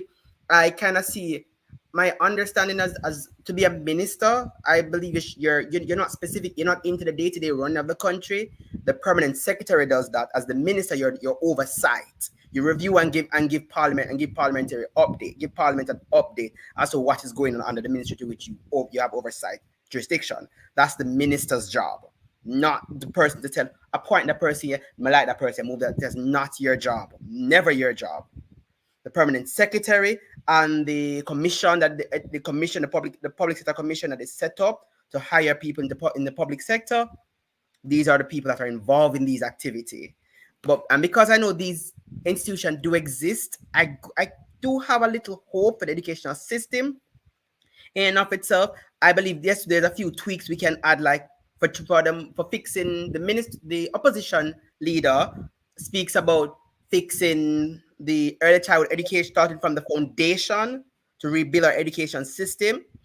That is a push that he's pushing, and it's not. I have hope because I've seen where the opposition have pushed an agenda where the government has had, based on how strong the force was, they have taken it on. Example, the what's that name? Income tax. The threshold of income tax move. What the government pushed hard, the opposition pushed hard, government accept because the people was right behind the opposition. Things like that give me a little bit of hope that there's a possibility of change. Probably not right now, probably 10 years on the line.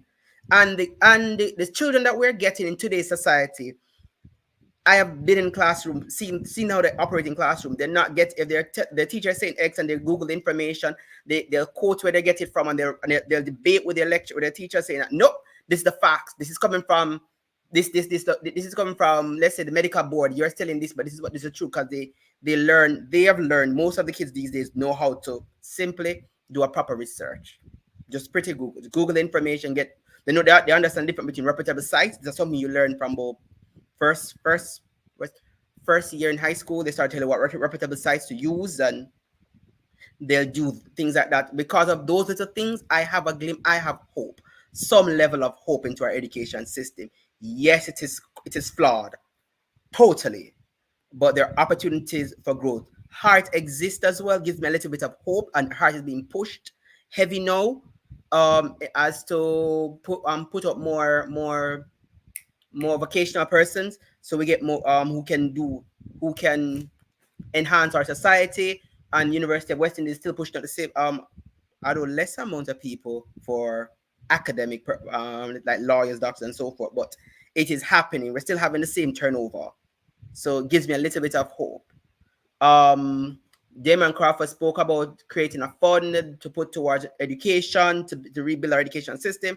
Kind of something that I can't see the good in it. So people like him keep giving me a little bit of hope because they're seeing the flaws, and they're really thinking about finding solution. That gave me a little glimpse of hope.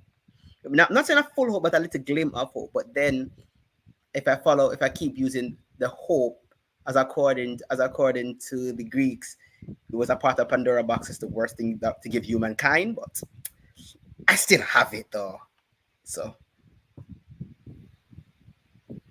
Donnelly, you have any hope for Jamaica? Yeah, I was just about to say that even sitting down listening to you young persons like us speak, it gives me a lot of hope, because I believe we are the future. We are the future of Jamaica, the future of the Caribbean. And it is important that we look at these flaws and not only look at these flaws and keep our thoughts to ourselves, but come on platforms like these and let the older persons hear and actually word what we believe. Yes. And I also believe there's hope. Actually, I admire the Jamaican education system to a certain extent. Although there are flaws, yes, we must admit. I even right now, for example, in Barbados, we still do the common entrance exam. So, and if you guys remember the common entrance exam, I'm too young. I'm too young for the common entrance exam. well, we still do it. So Yes, even Dervin, I'm that young. yeah. So even persons, my age, persons that are 11, they know what the common entrance exam is because we still do it. And I believe that countries like us should look onto Jamaica and look at how they have developed their education system to a certain extent. Now, my only flaw when it comes to, not my only flaw, but one of the main flaws I mentioned earlier when it comes to Jamaican education system, however, is the funding. But other than that, I believe there's hope. And I believe that as we continue to go to the table and have these conversations about how we can improve education and how we can, implement education policies, etc., and especially do away with the corruption within our ministry, etc., that, we will get there. And when it comes to corruption though, and when it comes to not only corruption, but having persons in our ministries who actually understand education, who are actually educated in this topic is very important, because I believe that in order to go forward as society, we must have persons who understand what they're talking about, understand how their decisions can have ripple effects onto not only current generations but future generations. Education is just one of those things that is very, very, very important in society, and yeah, it can have a very, very big impact on our children, grandchildren, great grandchildren forever. Yeah, so that's what I have to say on that topic. Let me just put this up here. And Dervin is very familiar with this. But the question I asked was, given all the deficiencies and all of these issues, tell me about the hope, if you see any, in Jamaica, right? And Dervin, in his response, gave the impression that there is little hope. Akeelim, in his response, said there's a glimmer of hope. And Donna said, lots of hope. I'm going to test the amount of hope you have. Little, glimmer, lots. Donna, pretend you're a Jamaican for the sake of this conversation, right? The immigration gates are open. You go anywhere you want to go in the world today or tomorrow. Same situation, everything I just gave you a while ago. I want to test your hope, all three of you, to see how your mind functions when the situation is different, where now you have an option. Because I suspect that all three of you right now, you don't have the option like the one I'm giving you right now, where I say, okay, the gate is open, go anywhere, pick any country in the world and leave, or stay in Jamaica. Let me start with Dervin. Quick answer. And I just put this thing up, Understanding Corruption, a marvelous piece done by Dervin, and it lays out. It's too bad I can't go through this. This is going to take an entire program, but it lays out the whole corruption impact on education in Jamaica. So let me just move that. But I just wanted you to know that there is something out there. But let me start with Dervin. Quick answer. The gates are open, my man. Go or stay. Can't hear you. A country where I have to go. I know that nowhere is perfect. Don't fight the hypothetical. No, I know that nowhere is perfect, and I am a realistic person. I'm pragmatic. So even though it's not perfect, I may go to the US or the UK. But then again, the UK's economy is kind of very taxing right now. So maybe it's better if I go to the US for now. Dervin, you're killed. Dervin, the country, no matter. You don't have to give me the country. Just say you're leaving or you're staying. That's all. You're staying or you're leaving, sir. No. To be honest with you, if the situation, if I am personally not seeing any systematic changes under this government, I will have no choice but to take for myself. Because one, I need to have proper remuneration to help feed my family, to help my family, right? And that is why many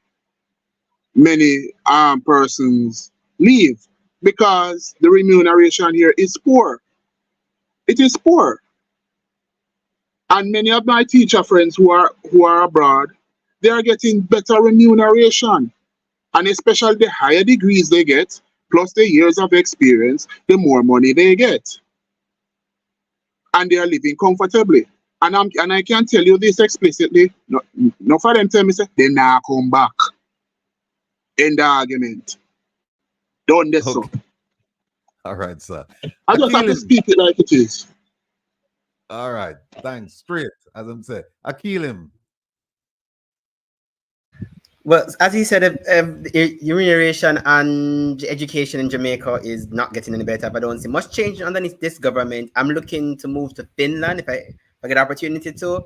I would love to raise my kids in Finland. So from the compulsory education from 6 to 18-year-old, from 16 to 18 years, from 6 to 18-year-old, they go to school, free education, and then with that level of education, I'll be able to put them into, because I'm getting proper remuneration, so I put them into university, and so they can get a university degree and probably come back to Jamaica after to teach to try to change the system here.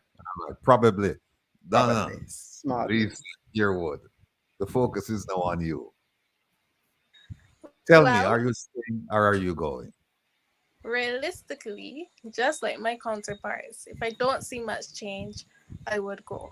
However, I do believe, in staying and trying to be that change. I do believe in that. So mine is a bit here and there, but most likely go. I would love to go Switzerland. Well, here's what I'm hearing from all three of you, and it's very encouraging for Jamaica, is that none of you said, I'm leaving today. All of you said, I'm going to watch and wait and see what happens. And then if it doesn't, if there isn't a meaningful change, then yes, I'll leave. And I don't think Dervin, once he leaves, I don't think Dervin is coming back. He says, yeah, I'll come back. But for me, it's very encouraging that despite everything that's going on, that should send you running for the borders. All three of you are saying, you know what? I'm willing to give this Iraq, this Jamaica. I'm willing to give the country and our people a chance. And I'm very, very heartened by that.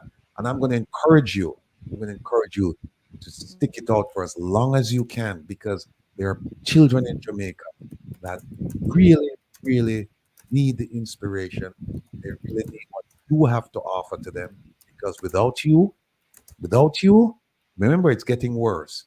And you're like the last line of defense. And if you leave, I don't know what's going to happen, because right now we have teachers in the classroom, so-called teachers, quote unquote, who are not certified, who heretofore they would never be put in front of students. But things have gotten so dramatic, things have gotten desperate, that now these people are teachers. God bless our students, what they're learning. So very, very heartened by what I heard from all three of you. And I'm hoping that you will stick it out and that things will change and then you won't have to leave. You can take care of children. Thank you. Dr. Jackson, anything for the students in this amazing conversation? I've been taking notes of one comment and then a question. As we talk about brain drain, and it's not only in education but also in healthcare, Three of the most common factors that causes that is working condition, wages, and safety. Persons want to make sure they have the equipment to be able to function and do what they need to do. And Akeelim mentioned something earlier at the beginning of the show regarding persons not wanting to pursue higher education. So we know financials is one, but do you also, Akeelim, believe that a good portion of that is because of the limited amount of employment once they pursue these education? Because we know persons are getting out of universities or not finding jobs. So do you think that is also a factor? And anyone can take the answer. Yeah, I believe it's a big factor. It's the first conversation when you tell people you plan to go to university. The first question to ask you, for what reason? You'll get a job. You're more like they say you're gonna more likely work a call center with me. I soon see a call center because most of the call centers are filled with persons that have a university degree. And my first time going to a call center, everybody I thought I was the smartest one. I'm doing a law degree. There was 6 of us doing a law degree in my little team. My team of 20. 6 of us doing a law degree. Several of them have an education degree. Some already finished their degrees and going on to other studies. And they're like, but that's all they could do. So because of that reality, a lot of us have experienced persons after us are saying that, we're not doing that. We're definitely not doing that. Okay, it doesn't make sense because the amount of money we're paying to pay back to SLB for the money that we take to go to school, not add up with the salary that we were making at the time. Thank you. And I think, as we venture forward, that may be something we consider, what resources can we put on the island to ensure employability, especially with everything that's going on in all the industries that are coming. But maybe we need to look at ensuring that a certain percentage of these jobs go to persons on the island. That's all for me, Mr. President. But Ms. Jackson, I was wondering, Dr. Jackson, I was wondering, could you look more into lobbying the government to have more debt forgiveness, like for SLB, provide more funding to the government so they can actually forgive a lot of the debts of SLB. So more persons, at least when they leave university, they're able to at least provide for them family after university, and it probably able to give others another opportunity. Because SLB will be able to fund more persons. I really just think SLB really needs to be revamped, but you start off with debt forgiveness. I've seen it work in America where they give debt forgiveness, and because of the amount of debt, some states they based on the amount of person that they give forgiveness, they allow them to go. They're able to generate more funding after that in that state because the person gets to spend more money in the country on his children and get better. But I think SLB really needs to revamp. Lobby something to make SLB something like other countries like Finland has, and so on and so forth. And not even just on debt forgiveness, but subsidizing education as a whole. Yes. We have something over here which is FAFSA. It's income driven, but that may be something they could look at. But that money has to come from somewhere. So maybe this is a way. One of the ideas I've thought about with brain drain is that these countries that are being drained, the countries that are taking these individual, that they provide resources to the country, and I looked at it from a healthcare perspective, but it can also apply to education. So America, say for example, America is recruiting our teachers. A portion of what is spent needs to go back to Jamaica so we can reinvest to grow more teachers or develop more teachers. So those are some ideas that we could look at.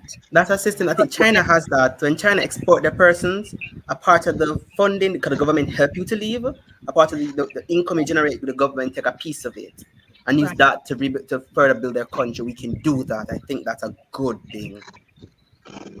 But Dr. Ogilvie, Mr. Rattigan will propose to our government and maybe they'll accept it. They can just propose it.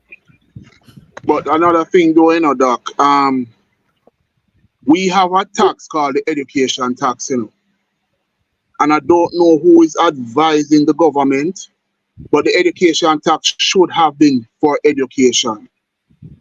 But yet it goes into the consolidated fund, so the government can do whatever it wants to do with it. When you have a tax that is for specified for some function, we should not be having a deficit that same money that you have in the education tax could assist in the loan forgiveness for many students who are up to neck in debt at student loan debt.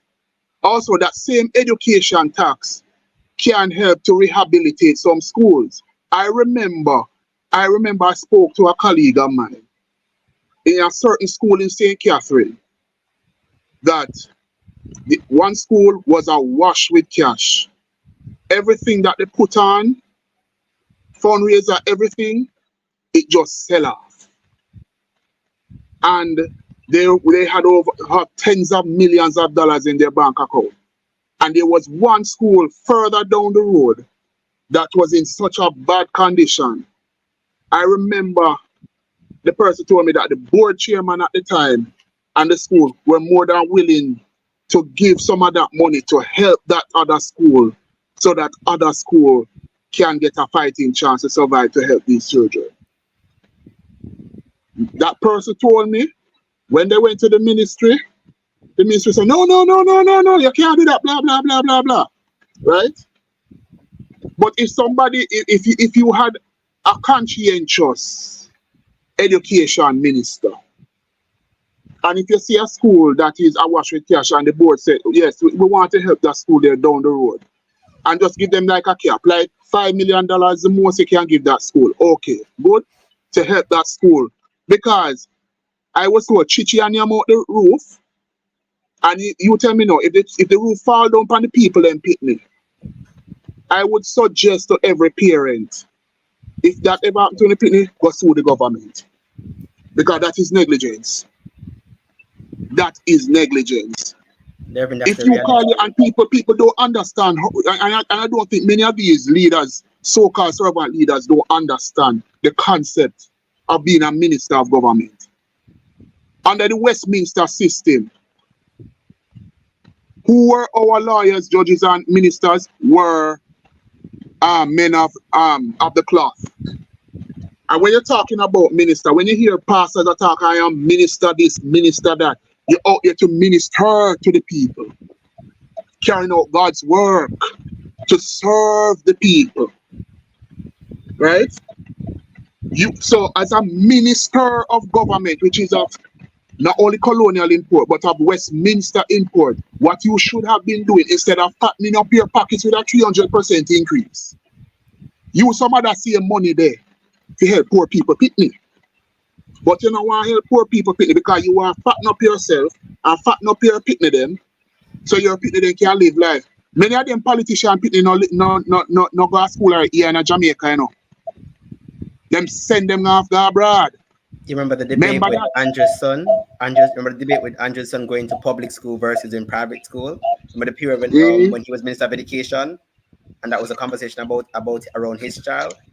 The fact that we're even having a conversation if Andrew should send his child to public school versus going to high school, going to private school, is enough to tell you that even them don't really. He doesn't have confidence in our public education system. He was a Minister of Education. Exactly, he doesn't have confidence. But so you're in the position as a minister, and you can make the change, and yet you take your children out because you don't have confidence in the system. None at all. That is what he's saying, you know. But people need to open their eyes and realize what is going on. Oh, sorry, what you're saying? Yeah, that's okay.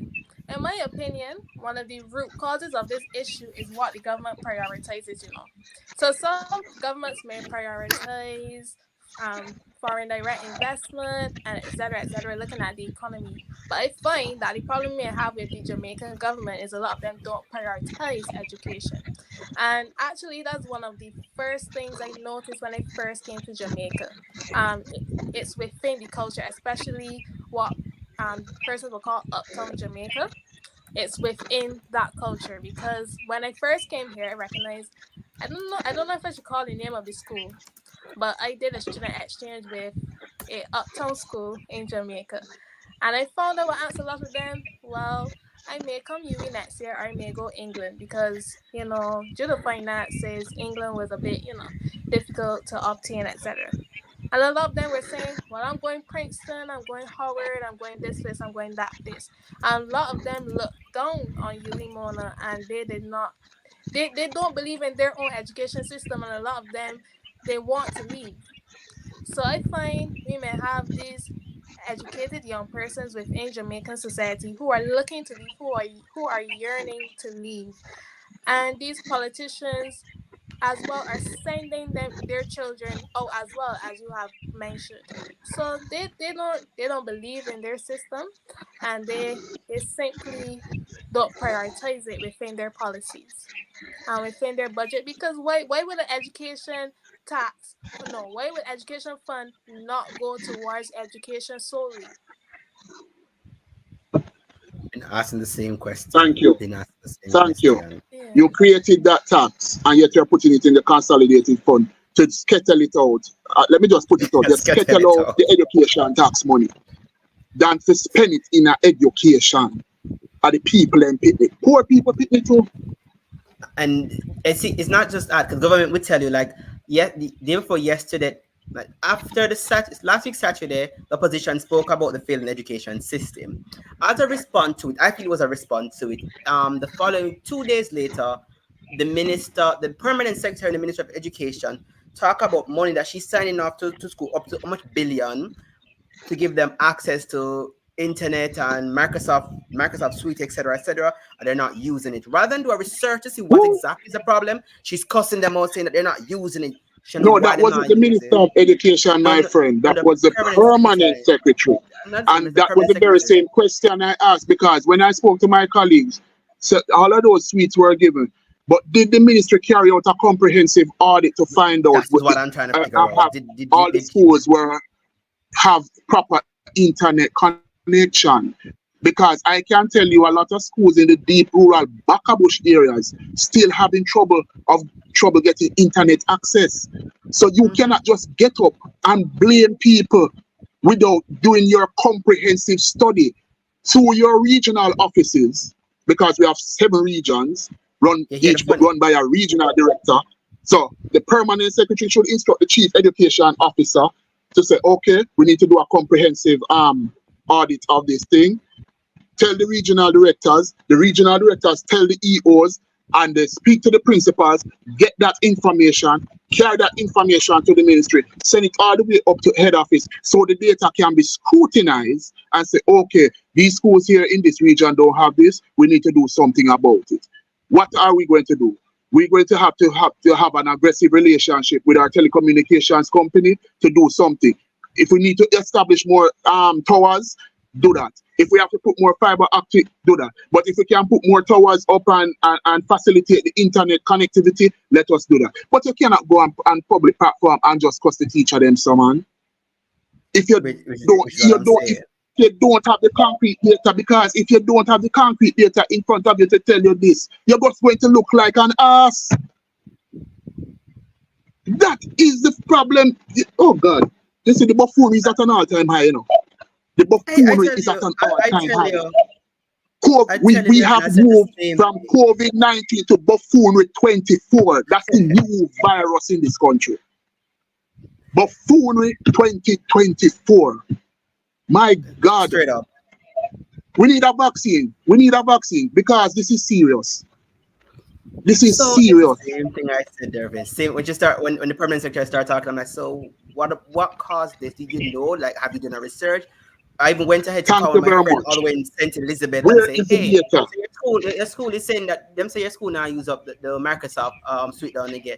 And she was able to tell me in the computers them didn't work out and they don't work, and this is happening, and the kids that don't get access, and one heap of problem. I'm like, okay, I could see why you're having this much issue.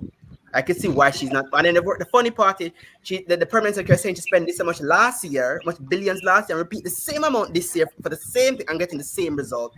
As I said, Albert Einstein said, if you do the same thing over and over, expecting a different result, it's the height of madness. And they're all mad, clearly. Because she's complaining that last year she spent much billions, and then the following year to come, she spent much same amount of money to do the same thing, end up with the same result that she had last year, and try again this year again.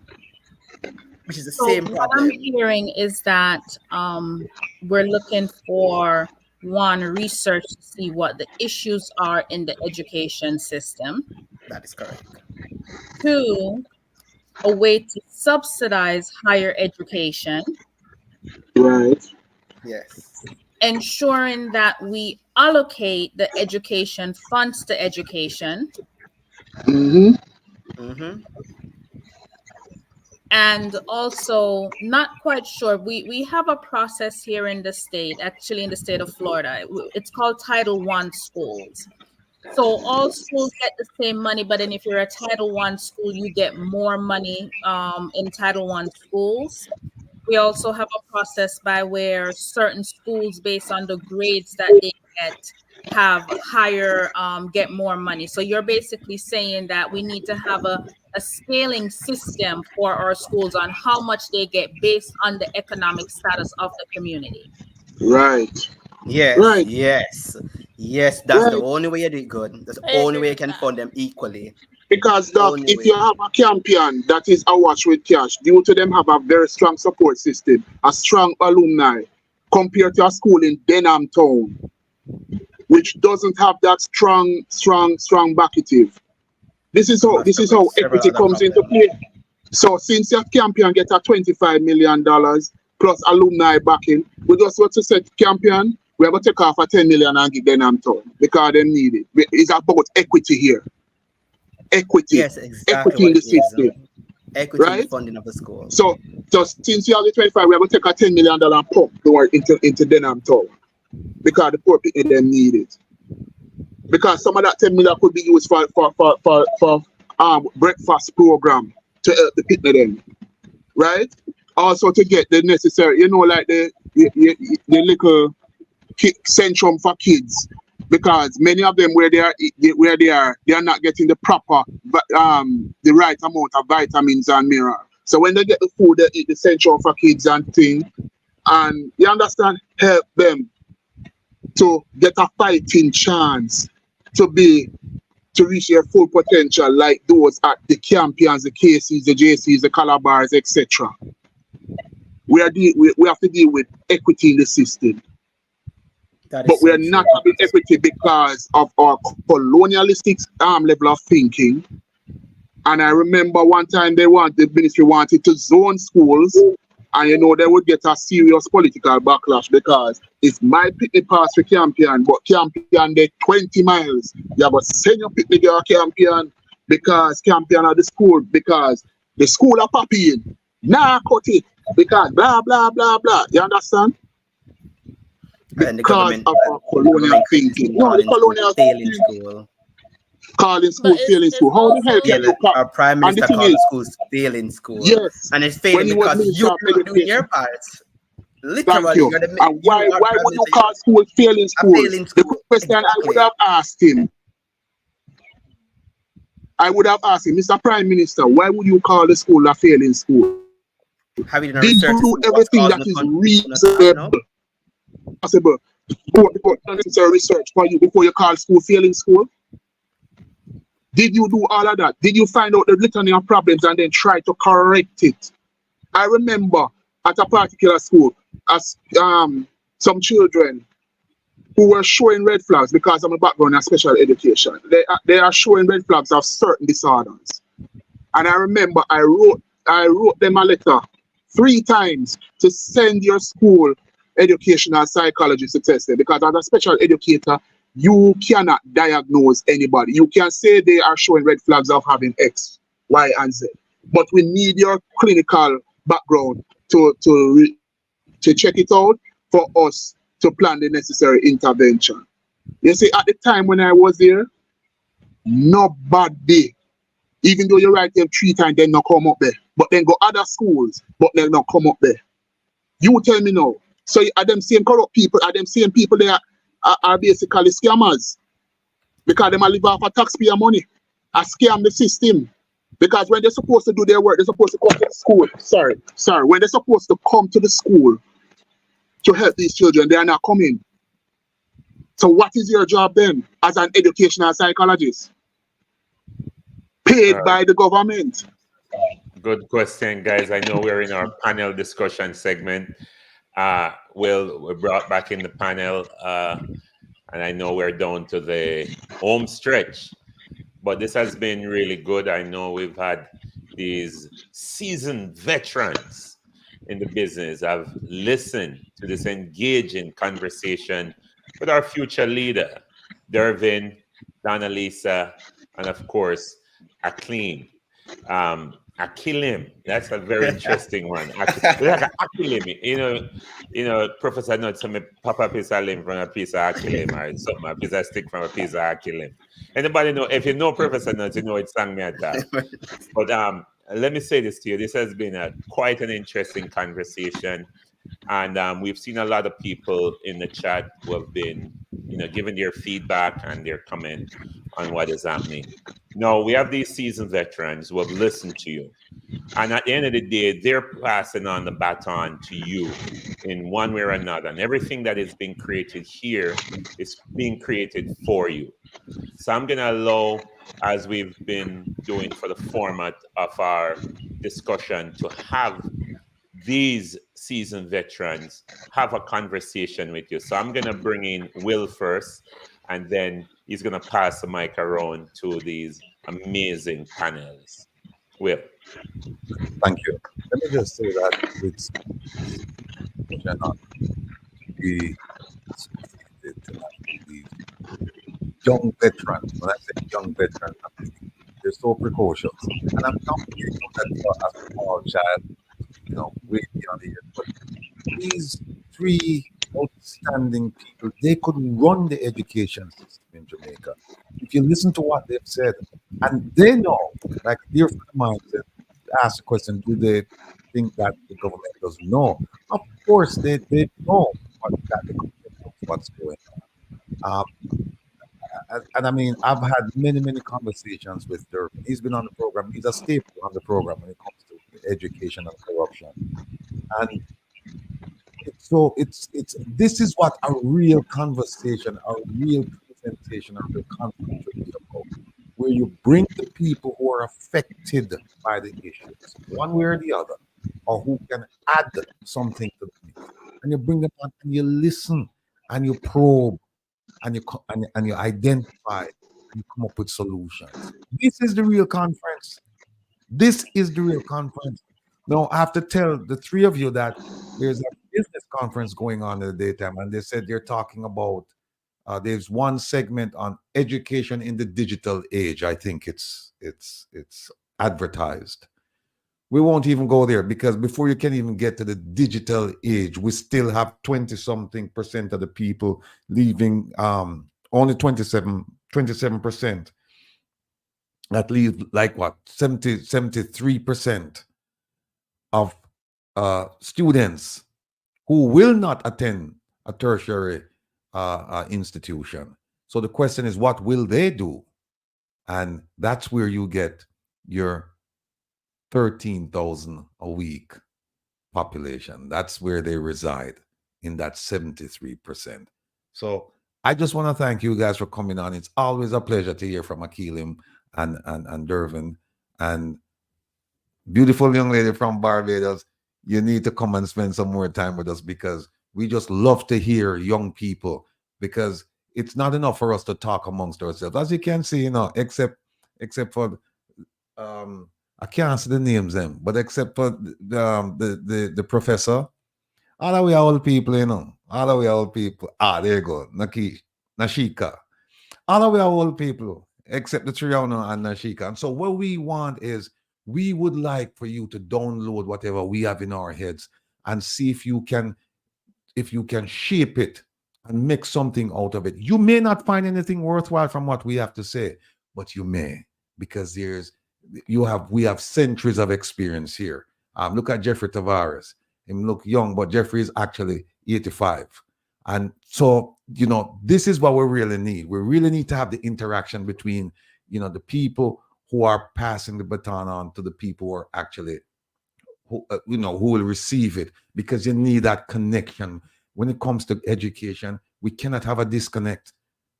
I'll give you one quick example. As most of you know, I was in the FBI for almost 30 years. And when I was getting ready to leave, they had two major populations. They had the population of people getting ready to leave, and they have newbies. They had very few, not enough people in between with experience. So you know what they did? They said, all right, you know what? although you are by law, you have to retire at 57. They said, we are going to grant an extension. If you want to stay and help the newbies, we're going to give you an extension so that you can stay. So that there's no disconnect. Because if the population I was in, if we all left at the same time, it will be a huge problem, huge learning curve, gaps, all kinds of problems. So that's why we don't want to see this. We would like to pass on the baton to you. And while we're doing it, we share some of our experience with you. And then you take it, you shape it, you mold it, you do whatever you think is best for the society. Because at the end of the day, it belongs to you. We're saying it's your turn now, right? So having said that, let me just bring on Dr. Francis. Dr. Francis. Oh, yeah. As an educator, what guidance can you provide for 3 outstanding students? Well, I've listened to them and they sound pretty good to me. I've listened to 2 before, and the young lady from Barbados, I welcome her here. Been to Barbados, nice place, and they seem to have it together on the beaches, at least one of the ways I know. But I want to say to the young people, keep on doing what you're doing. Dervin, really and truly, you hold no punches, really. And Akeelim, I don't know what he was alluding to, Akeelim or what, I don't know, but you killed it. So I want to say that. Young lady, you did a great job. Young people, especially ladies, should follow your lead. And I just want to say that I'm really impressed by what you have done. Not many people would be brave enough, would be able enough to say what you have said. And it's obvious you've learned a lot from research and your own experiences, which is what I would love to hear about. And I look forward to, hopefully they'll apply, because I just listened to some stuff that they had at the conference today, and I've never heard so much BS, and that does not mean B and S, in my life, from people who should know better. You guys are way beyond that. You speak the truth, and please speak it ever. Cost it what it will. And that's what you're living by, and help your fellow students. The idea that you want to share what is there and not for it to be kept and diverted into places that we do not want to is amazing. You're really true Jamaicans. That's the Jamaicans I know. Thank you very much for the opportunity. Yes. We're joined by Jamaican Carlos. Unfortunately, he was indisposed, but he managed to join us. Better late than never. But Carlos, he told me that he was listening to the conversation. He just couldn't join us, but he's here with us now. Please give us the benefit of your experience as far as these young people getting ready to take the world, because the world is their oyster, as they would say. Give them some advice, please. Good evening, everyone. Good evening, viewers and listeners and people out there in the land. Now, these guys out here, but I tell you guys, I am so happy to hear young people. I always talk about young people, because you guys have to pick up this baton. We all, like Ratigan said, the youngest one here is Dr. Francis. So, thanks to you guys coming out. By listening to you guys, get some understand here tonight. It's like, I'm not a licensed therapist or anything, but sometimes I give people advice, guidance.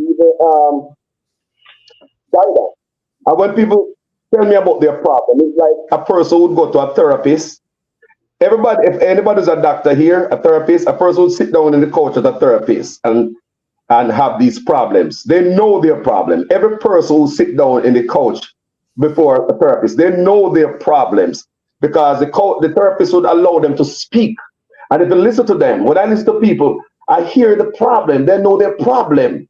The only thing, they just need a little guidance to go to push on through the journey. These youths right here, they know the problem. They know the issues. They just need funding. What I'm hearing right now is lack of funding in education.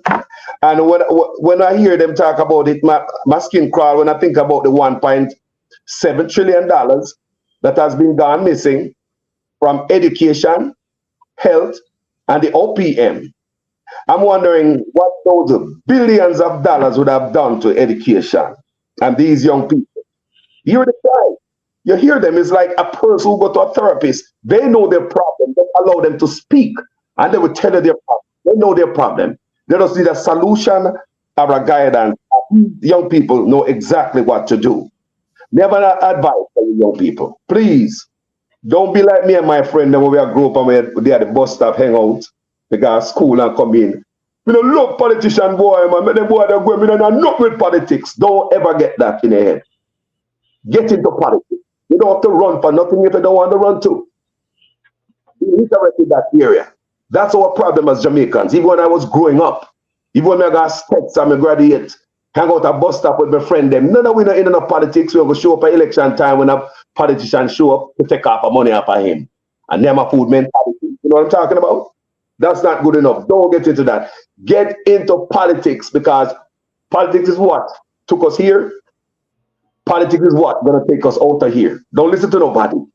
You have to pay attention to politics and know how your country runs. So I'm glad to hear on attack. I realize that you don't know the problem already. You guys just need like a person who sit before a doctor. Just let them talk. They will tell you everything. They will tell you the problem. These kids just need some solution. We're not calling the kids. Young people just need some solution and guidance and funding for education. Thank you guys for coming out here. Enough love. Right. Thank you, sir. Thank you. Well, we have Mr. Herb Nelson. He's up next. Give us the benefit of your experience, sir, or give the young people the benefit of your experience. Thank you, Mr. Rattigan. I hear mention in the conversation earlier that there needs to be the equivalent of us more studies. And let me tell you, folks, we have had so many studies, and the only thing that's obvious from the studies is that the studies do not directly address the corruption issue. For a very long time, since Member of Parliament Holness gave away contracts to a partner and to a firm that he has interest in and his wife has interest in, that started around 2007, maybe earlier, and it's continued till now, right? You have these giveaways in the form of Royal Reed coming in to replace the Prime Minister in the education ministry, and him practicing nepotism, right? He pretty much misappropriates a lot of funds, and his protege, Dr. Grace McLean, misappropriates $124 million, is sent home, not put on trial for anything, and now she wants to come back and claim back pay and all kinds of stuff. This is the kind of rampant corruption that's happening in the education ministry. Corruption impacts efficient use of public funds. They divert resources away from critical areas of education, right? The misuse of these funds and the wasteful spending hinder educational progress. We don't need any more studies. We need arrests. We need for people to be arrested, tried, and put in jail down at General Penitentiary, and send a clear message to stop messing with the kids' money. You know, another study is not going to cut it. Even the British Embassy been doing studies, and they have released a study to help Jamaica with the STEM and STEAM programs, right? The investigations, they keep continuing with a hope of improving education, but it's not enough. It is like the Prime Minister. 3 years, no satisfactory statutory declaration. It's time to put him on trial. It's time to send him to GP. You don't send anybody to GP. The minister in MSET same problem. Ministry of Science, Energy, and Technology, the first rip-offs occurred on his watch, right? Petrojam, 8 million barrels of oil missing. Monies from the Venezuelan Petrocaribe missing. And then it just goes on and on. It's one hit after another. It's become sickening, folks. We no Anyway, longer I called you need about 20 investigation. times. I haven't answered me. How come you answer now? Yeah, but you could have sent a damn text. I was Doc, calling you. Doc, you need to mute. Yeah, I didn't hear much talking about when they say education and loan forgiveness in Jamaica. You have the Edu Aid Jamaica Limited. You have the Student Loan Bureau. I didn't hear much talk about that, right? School infrastructure challenges.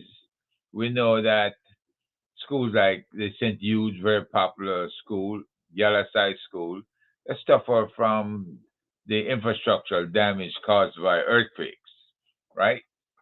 We have buildings neglect, maintenance, inadequate facilities, crumbling structures that pose health and safety hazards, right? And then there's a Patterson report on education transformation, highlighted issues including ineffective schools and performance gaps between public and private schools, right? We have quite a few studies out there, and we need to bring them all together in focus, and we need to do prosecutions. I mean, no more this, we send them home to sit down and wait. 'Cause that's what is happening now with as happened with Dr. McLean and as happened with Royal Reed, right? And the very man who first misappropriate and send contracts to his buddies is Prime Minister. So what do you expect? You cannot have the rot that starts with the head and hope that that head is going to do something about the rot that he created below him, right? Things have to change. And a good sign was the last elections where we saw the change happen with the corporate area changeover in governance. Now let's hope that when the Integrity Commission gives them that training, that they all sign the training pledge and that they will go ahead and just start the prosecutions rolling. We need prosecutions. We don't need more studies. I appreciate it. And folks, I enjoyed your presentations immensely. And those in the audience, you had some very good comments as well. So thank you for having us. All right. Mr. Jeffrey, we're pressed for time here. Mr. Jeffrey Tavares. Yes, sir. Good evening once more, ladies and gentle people. It's a breath of fresh air when you have young people can come on and speak to us, the older folks, although Rattigan I'm 85. It's good to sit down and listen to young people speak to us, because at the end of the day, they're going to go back in the history archive and say,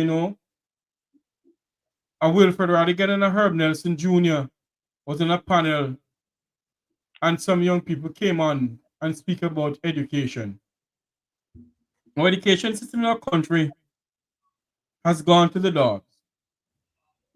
And when you have a minister of education who can't tell the nation why our teachers are leaving education institution, or when you have a minister of education, when you call her to tell her that a teacher at the Statius Golden High School has been sexually assaulted by an ex-teacher, and all you can hear from her, I'll call you back. She never called you back. When you have a minister of education, you can call and say, hey, there is a janitor at the Statius Golden High School who is sexually assaulting 3 girls, and nothing has been done about it. It shows you that our education system in our country is not up to par. But I can say this tonight, by listening to these three young people here, Jamaica is in good hands. If we all should go home tomorrow morning to our maker, we can rest assured that these young people has Jamaica's interest at heart. When you hear them say that they'll never leave the country, they'll stand up and fight for this piece of rock of ours. And I end by saying that the change that we seek as a nation will never come from the political parties in this country. The fundamental change that we seek as Jamaicans have to come from us. And when you have young people standing up in our country, I lift my hat to you all. Thank you for coming on. A bit of fresh air this evening. Mr. Rattigan, Mr. President. Thank you. Dr. Nashika, I don't see her. Okay, there she is. I am still here. I want to echo that I am so pleased with these young men and this young lady. It gives me great joy to know that we do have a beacon of hope on the island. So thank you very much for what you do. Continue to do it, and we'll continue to support you. Thank you so much. Back to you, Mr. President. All right. Thank you, Dr. Nashika. We got a caller on the line. Caller, go ahead. You're live with the team. A pleasant good evening to everyone, to all the panelists, and of course, the leaders of this wonderful conference. I am elated, I'm overjoyed, and I'm extremely pleased. This has given me hope again to say that Jamaica will turn, Jamaica will come back. The trajectory looks good. I'm so enamored with the panel, with the young ladies from, bear with me, my eyes them can't see so good, but the young ladies from Barbados, Akeelim, and of course, Dervin, they really hit the nail on the head, and they speak to what the issues are at the end of the day as it pertains to education. And I just want to say, keep it going. Keep it going. Keep on beating your drums, because you know what eventually become annoying to those who are listening, and they'll turn and get your attention, and then we'll tell you what is it you want us to do. Because I will also advise you that they are in the comment section and they are listening, and they're taking away substantive stuff from here to go back to see how they can implement it and then take credit for it. But don't stop doing what you're doing. And I also want to say that this is the People's Conference. Good evening, ladies and gentlemen. Thank you, Carla. Appreciate you. And ladies and gentlemen, the lines are open. Hold on, Carlos. The lines are open. And the numbers scrolling in the ticker below in the lower third, 757-655-3377. That's 757-655-3377. Carlos, go ahead. You had a thought.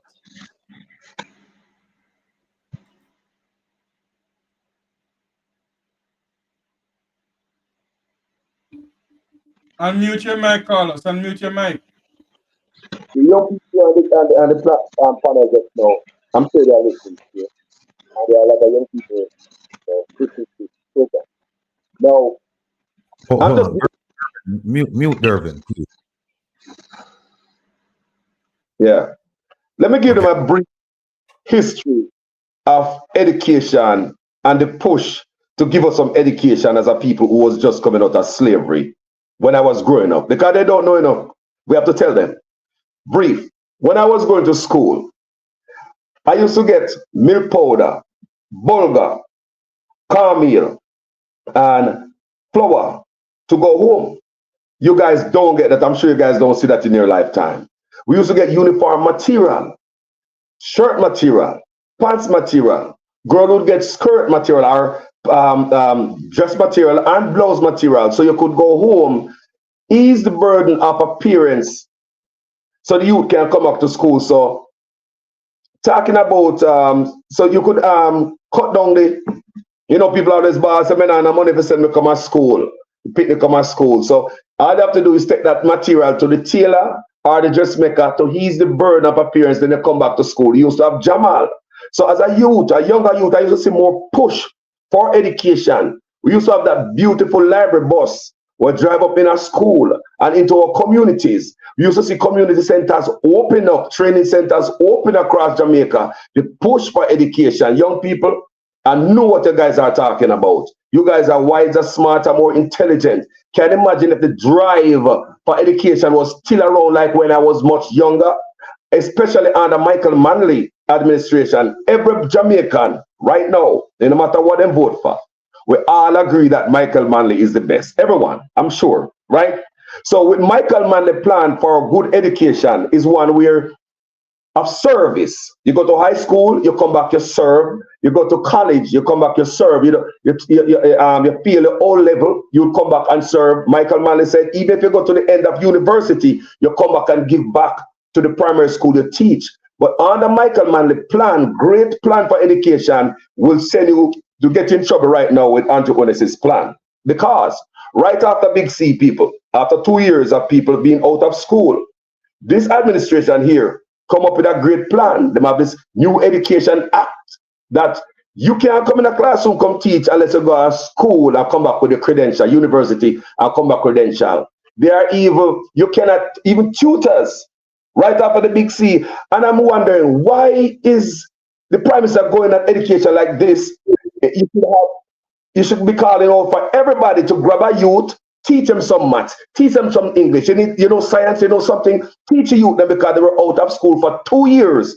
But instead, the Prime Minister, this administration went the opposite, my people, and clamped down on education where you can't go to high school and teach anymore. Like a lot of youth in my school when I was growing up, they went to high school, they brightened up to come back and help out. That was Michael Manley's plan. But if you try to apply that plan today, is $500,000 and 6 months in jail.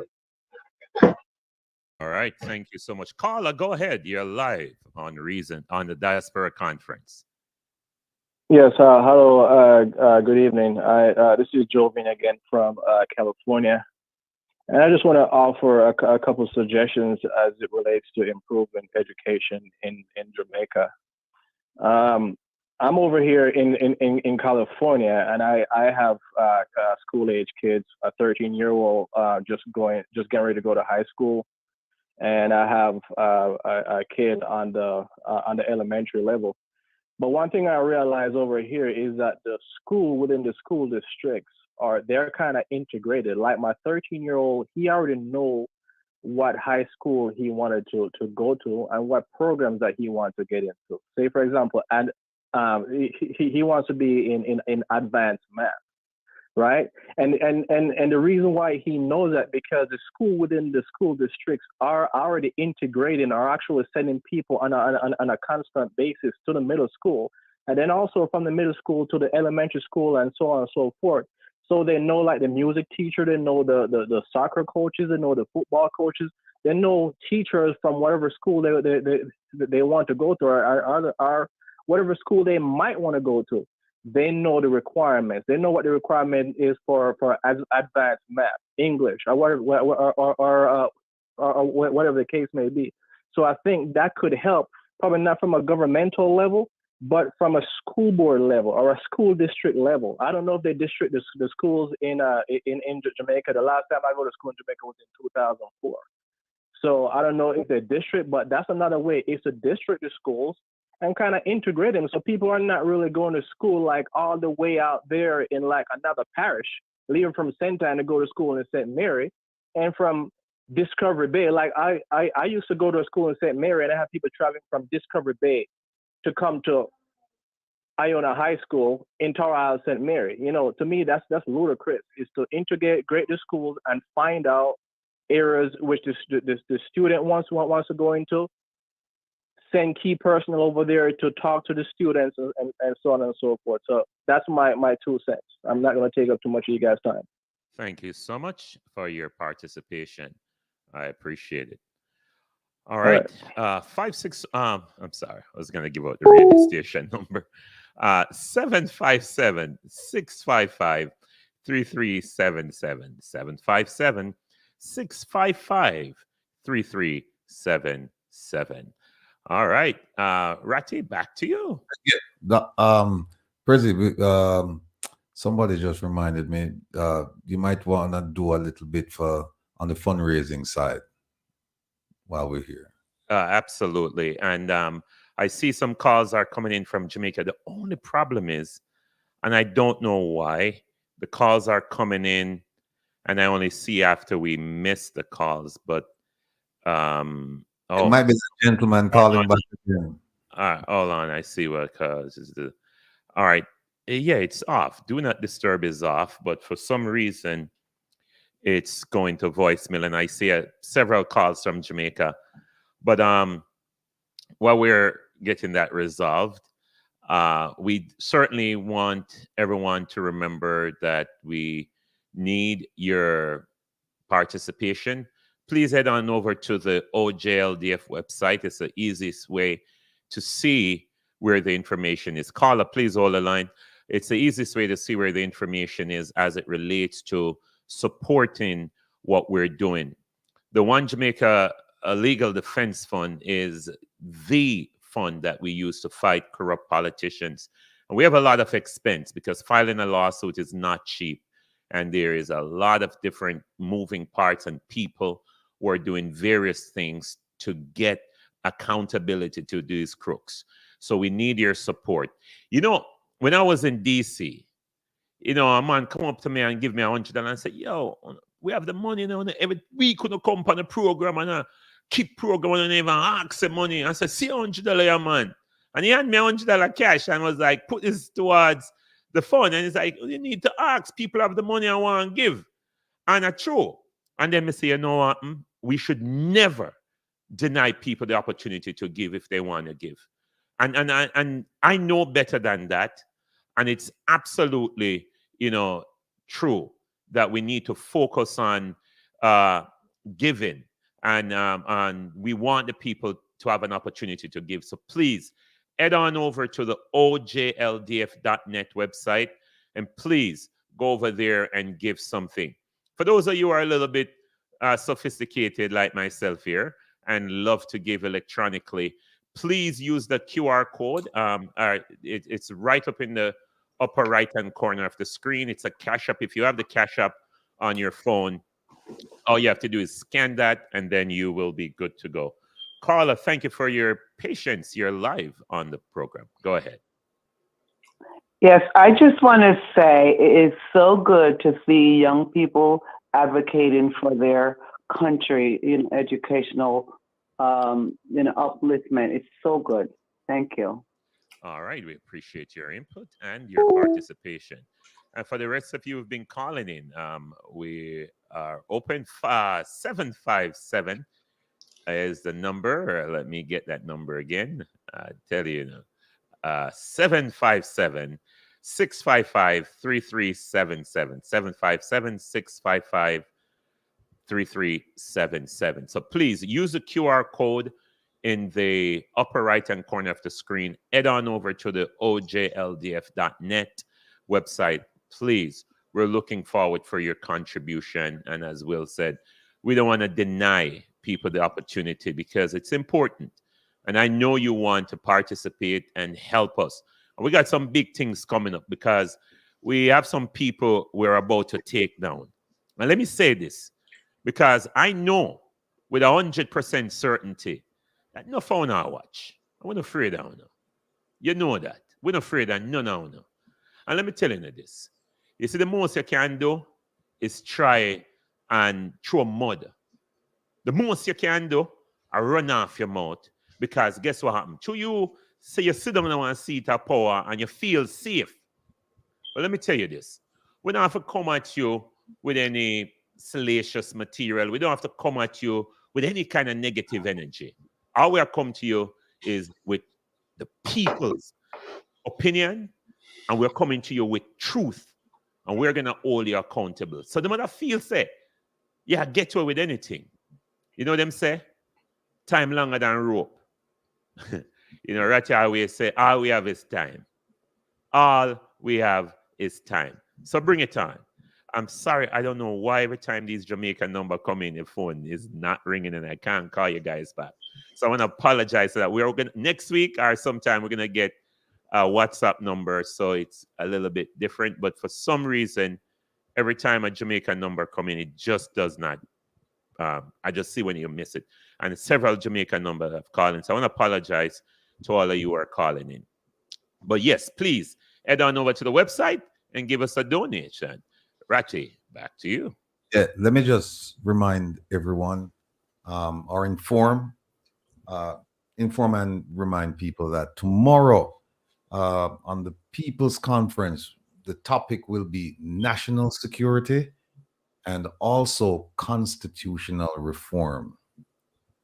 The national security piece will be presented by a researcher, a professor from UA, Professor Anthony Clayton, who's done tremendous work, lots of work for Jamaican governments, and I say governments plural, in the area of crime prevention.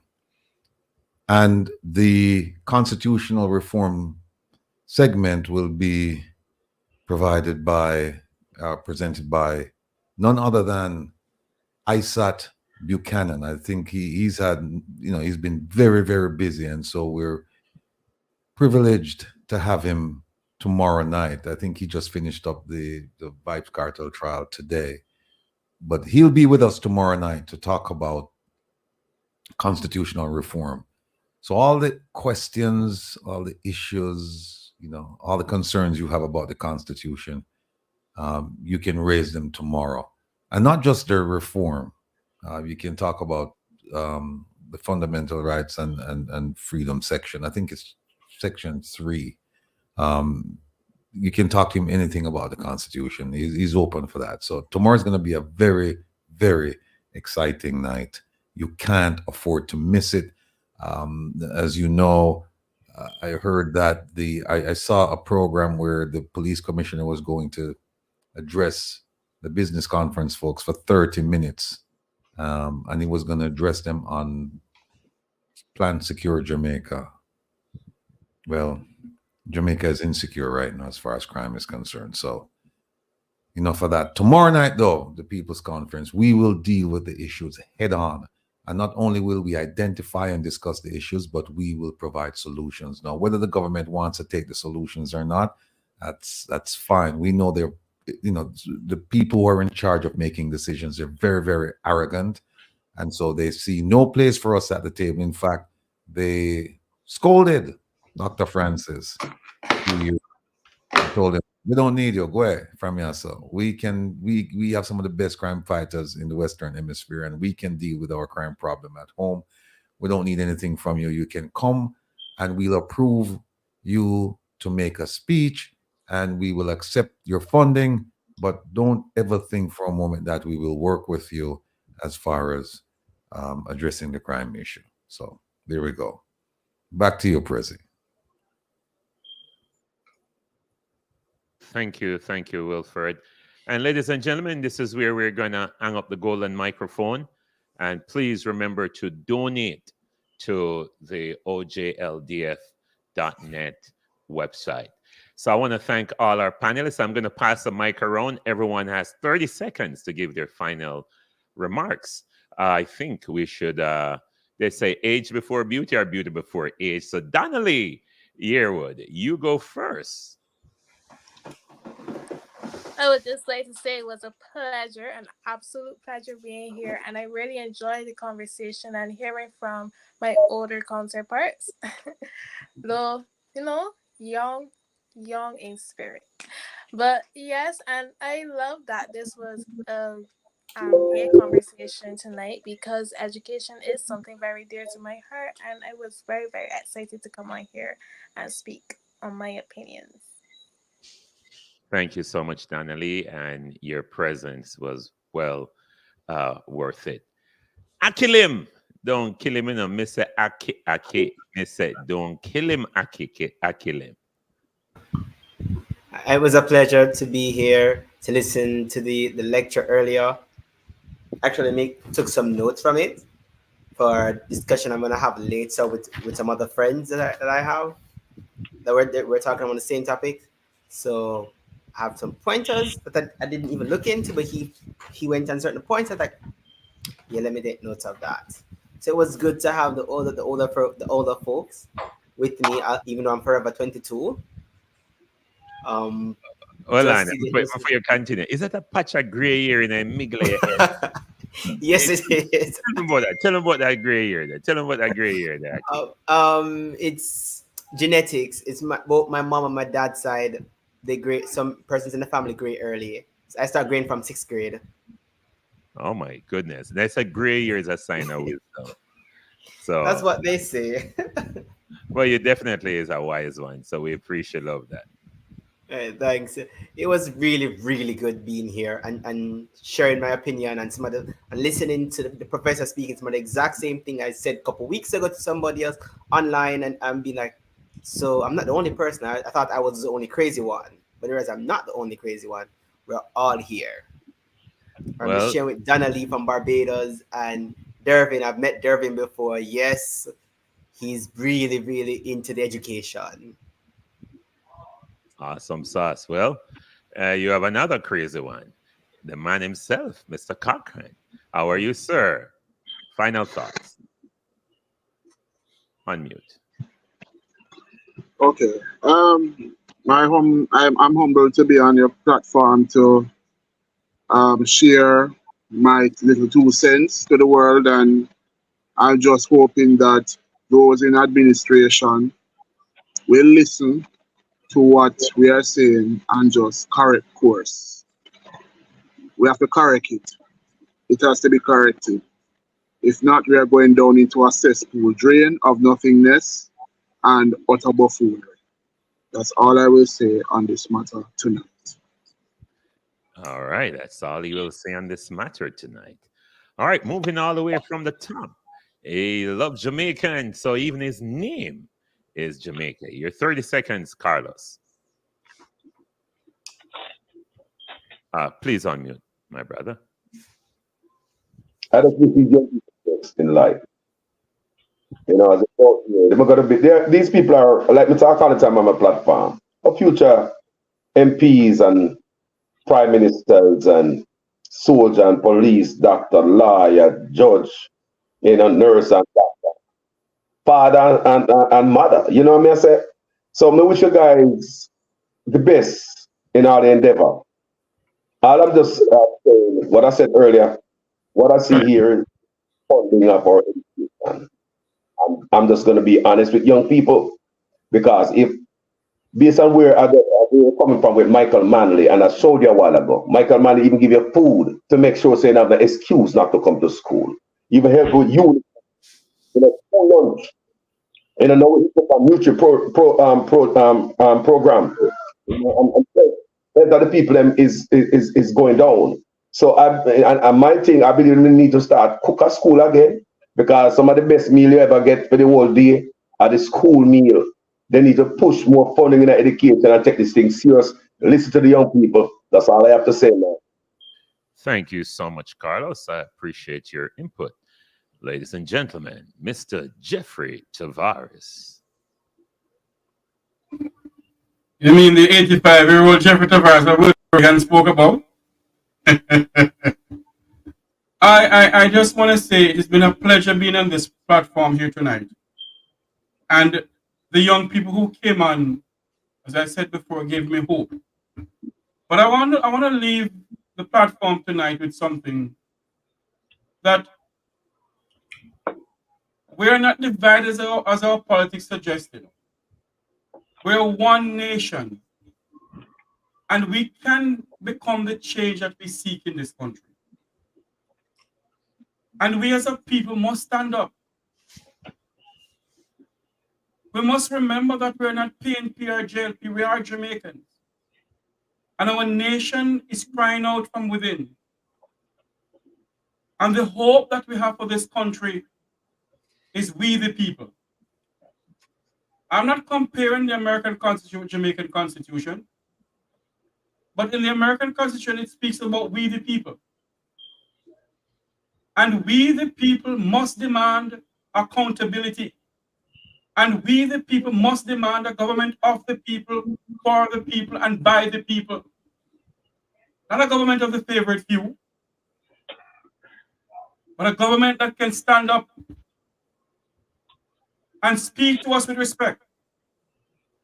We need a prime minister who don't walk out of the Parliament of Jamaica and believe that he walks out of the People's National Party.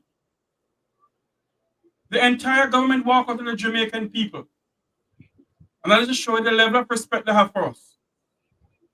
So as we leave this platform tonight, I leave this platform with the hope that this country will one day be the country where we can live, work, and raise family. We leave this platform tonight knowing that we are Jamaicans and we will continue to fight for this piece of rock of ours. May God bless you and may God bless Jamaica land we love. Thank you. Thank you so much, Jeffrey. Ladies and gentlemen, Dr. Nashika Jackson. I always forget her. Like when we're on the radio, you know, everybody get a chance. But she gets one we call the big ups and the bun out. I'm not sure if she have any big ups or any bun out tonight. But Dr. Jackson, over to you. So the Sustainable Development Goal has, one of the goal is a quality education with the United Nations. And this is something that Jamaica has attested to being a part of. Currently, we are not on track to meeting that 2030 goal. As we all know, education is a way to break poverty. Without investing or properly invested in our education system, we are bound to be a nation in poverty. So we need to address this. We need to listen to each other. Some of the suggestions that came out of today's People's Conference, our politician needs to look at, even if they won't give us credit for it, but at least attempt to implement some of the strategies discussed tonight. Thank you so much for allowing me this opportunity. Thank you so much for participating. Ladies and gentlemen, over to the intelligent analyst, the one and only Herb Nelson. Yeah. Thank you, Mr. President, and thank you to our esteemed student guests tonight. You have certainly enlightened all of us with your backgrounds and with your information and your analysis. In Jamaica, 1.8% of students between grades 8 and 10 drop out of high school every year. The figure, they say, is even higher in Western Jamaica, where lotto scamming is prevalent, reaching 3%. Beyond poverty, other reasons for dropping out include teenage pregnancies, weak parental support, bullying, limited job prospects, uninterest in teaching methods, and the lure of other activities, which includes criminal get-rich-quick schemes. Efforts to address these challenges must be highlighted in our communities. I know you have CDC and you have other organizations operating in the communities, but all of these organizations must come together under one umbrella, which most likely is the CDC, to address our at-risk youth and to give direct support to them with the different programs that I know is being paid for by USAID or Canadian Aid or UK Aid, the Heart NSTA Trust for youth training, the National Youth Service Corps, and so many programs that are available. Those programs need to be flooded with people. I mean, literally just flood them in to register them so that the government can see, hey, all these people are at risk. All these people need immediate help. What are you going to do? When they called for this conference, my first words were, I heard nothing about saving our population, about saving our at-risk youth, about helping to restore families after the critical COVID period. And I'm still not hearing anything. Half hour by the police commissioner is not working. And so I am not going to let up on this subject that we do need to address community development, community building. Project Star is not working either. It's been underfunded. So let's find programs that address all 14 parishes and fully address our youth. Thank you. Thank you so much, Herb. Ladies and gentlemen, the goodly doctor, Dr. Rupert A. Francis. Good evening again, ladies and gentlemen. And I want to thank you for coming on this evening and listening to us. And I want to thank the students. I mean, I'm telling you, these guys are bright, and the future is theirs and ours. I want to say that I asked him to remember this diction that by example shall we lead. And I know for a fact, listening to them, that they will be leading by example. Yes, enough respect to them and everybody else. I want to remind the Mr. President that we're on the radio together as well. Myself, himself, and Dr. Nikisha. He keeps on forgetting that. So hopefully he'll not forget that in the future. And I'm not necessarily the oldest man, just the cutest on the platform at the moment. But I want to thank you very much for the opportunity. And I want to share, thank you. I look forward to hear. Listen to me. Listen to what they said today. You are going to be amused and amazed what these people said about crime today. You're just gonna, so tomorrow will be a great evening. Thank you very much for the opportunity. We look forward to being together again and to talking more about what is going to make our country the country we want it to be. Thank you very much. All right. Thank you, Dr. Rupert. Yes, and I do stand corrected. This is the goodly doctor, Dr. Rupert, and all three of us up here in the top corner are on Super Jams Radio 103.7 and 99.5 HD2 FM. All right. So big up to all the Super Jams listeners who are joining us. And for those of you who will see this in the future, but ladies and gentlemen, our fearless leader will have his final word, Mr. Wilfred.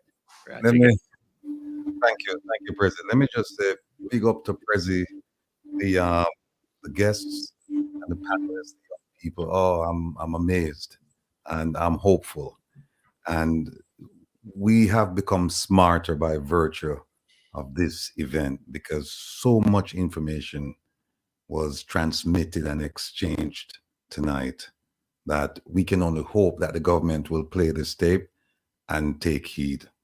One of the hallmarks of a good leader is to develop more leaders. People don't think about it in that fashion, but think about it. One of the hallmarks of a good leader is to develop more leaders. And how do you do that? You do that via education. At least that's one of the ways, principal way. Now, you can have no greater impact, I believe, in this world than to impart education, spread education, and empower people who will empower and teach people who in turn will empower and teach more people. That's the beauty about spreading education. We're not about keeping power within a silo or keeping information within a silo. We're about spreading that. And in that vein, I'll leave you with a Chinese proverb. And I know my good friend Dervin is going to love this because him love the Chinese.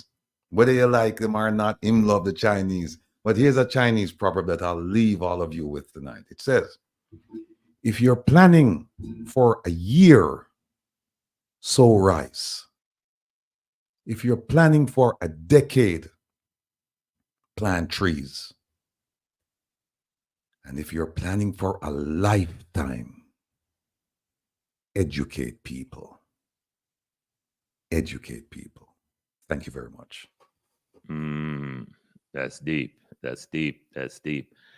Ladies and gentlemen, I would like to give some big shout out to some amazing people. I want to thank all of our OJLDF executive staff who have been doing a wonderful job behind the scene. Two of them tonight have decided to become our chat administrator just to make sure tonight is their night on the task. But I want to big up some people. I want to start out by bigging up our de facto leader, Marva, big up herself. Omar, big up herself. Opal, big up herself. I want to also big up the two Janets, Janet from England and a Janet from the States. So DePass and Bennett, big up herself. Also want to big up B, Rosie, and everyone else who volunteer with our groups. And for those of you who came to me in New York and said, Mr. President, say I'm a volunteer and nobody gonna call me. Well, don't worry. The team will. We give them a couple of days. We never try to pressure them. Give them a couple of days to kind of recoup after the trip from Saturday. But also, they've been working on some amazing research about the water system in Jamaica. And they have done a tremendous amount of research. And you'll be hearing more from them and the work they have been doing as it relates to water and Jamaica. And ladies and gentlemen, when I say this group is phenomenal, so we're talking about aquifers in Jamaica, like the Ligoni Basin Aquifer, the Rio Cobre Basin Aquifer, the Marta Brae Aquifer, the Great River Aquifer, the Rio Bueno White River Aquifer, the Blue Mountain South Aquifer. And we're talking about rivers like Black River, Rio Mino, Marta Brae, Rio Cobre, White River, and the Great River, Yalas River, etc., Wagwata, and many others.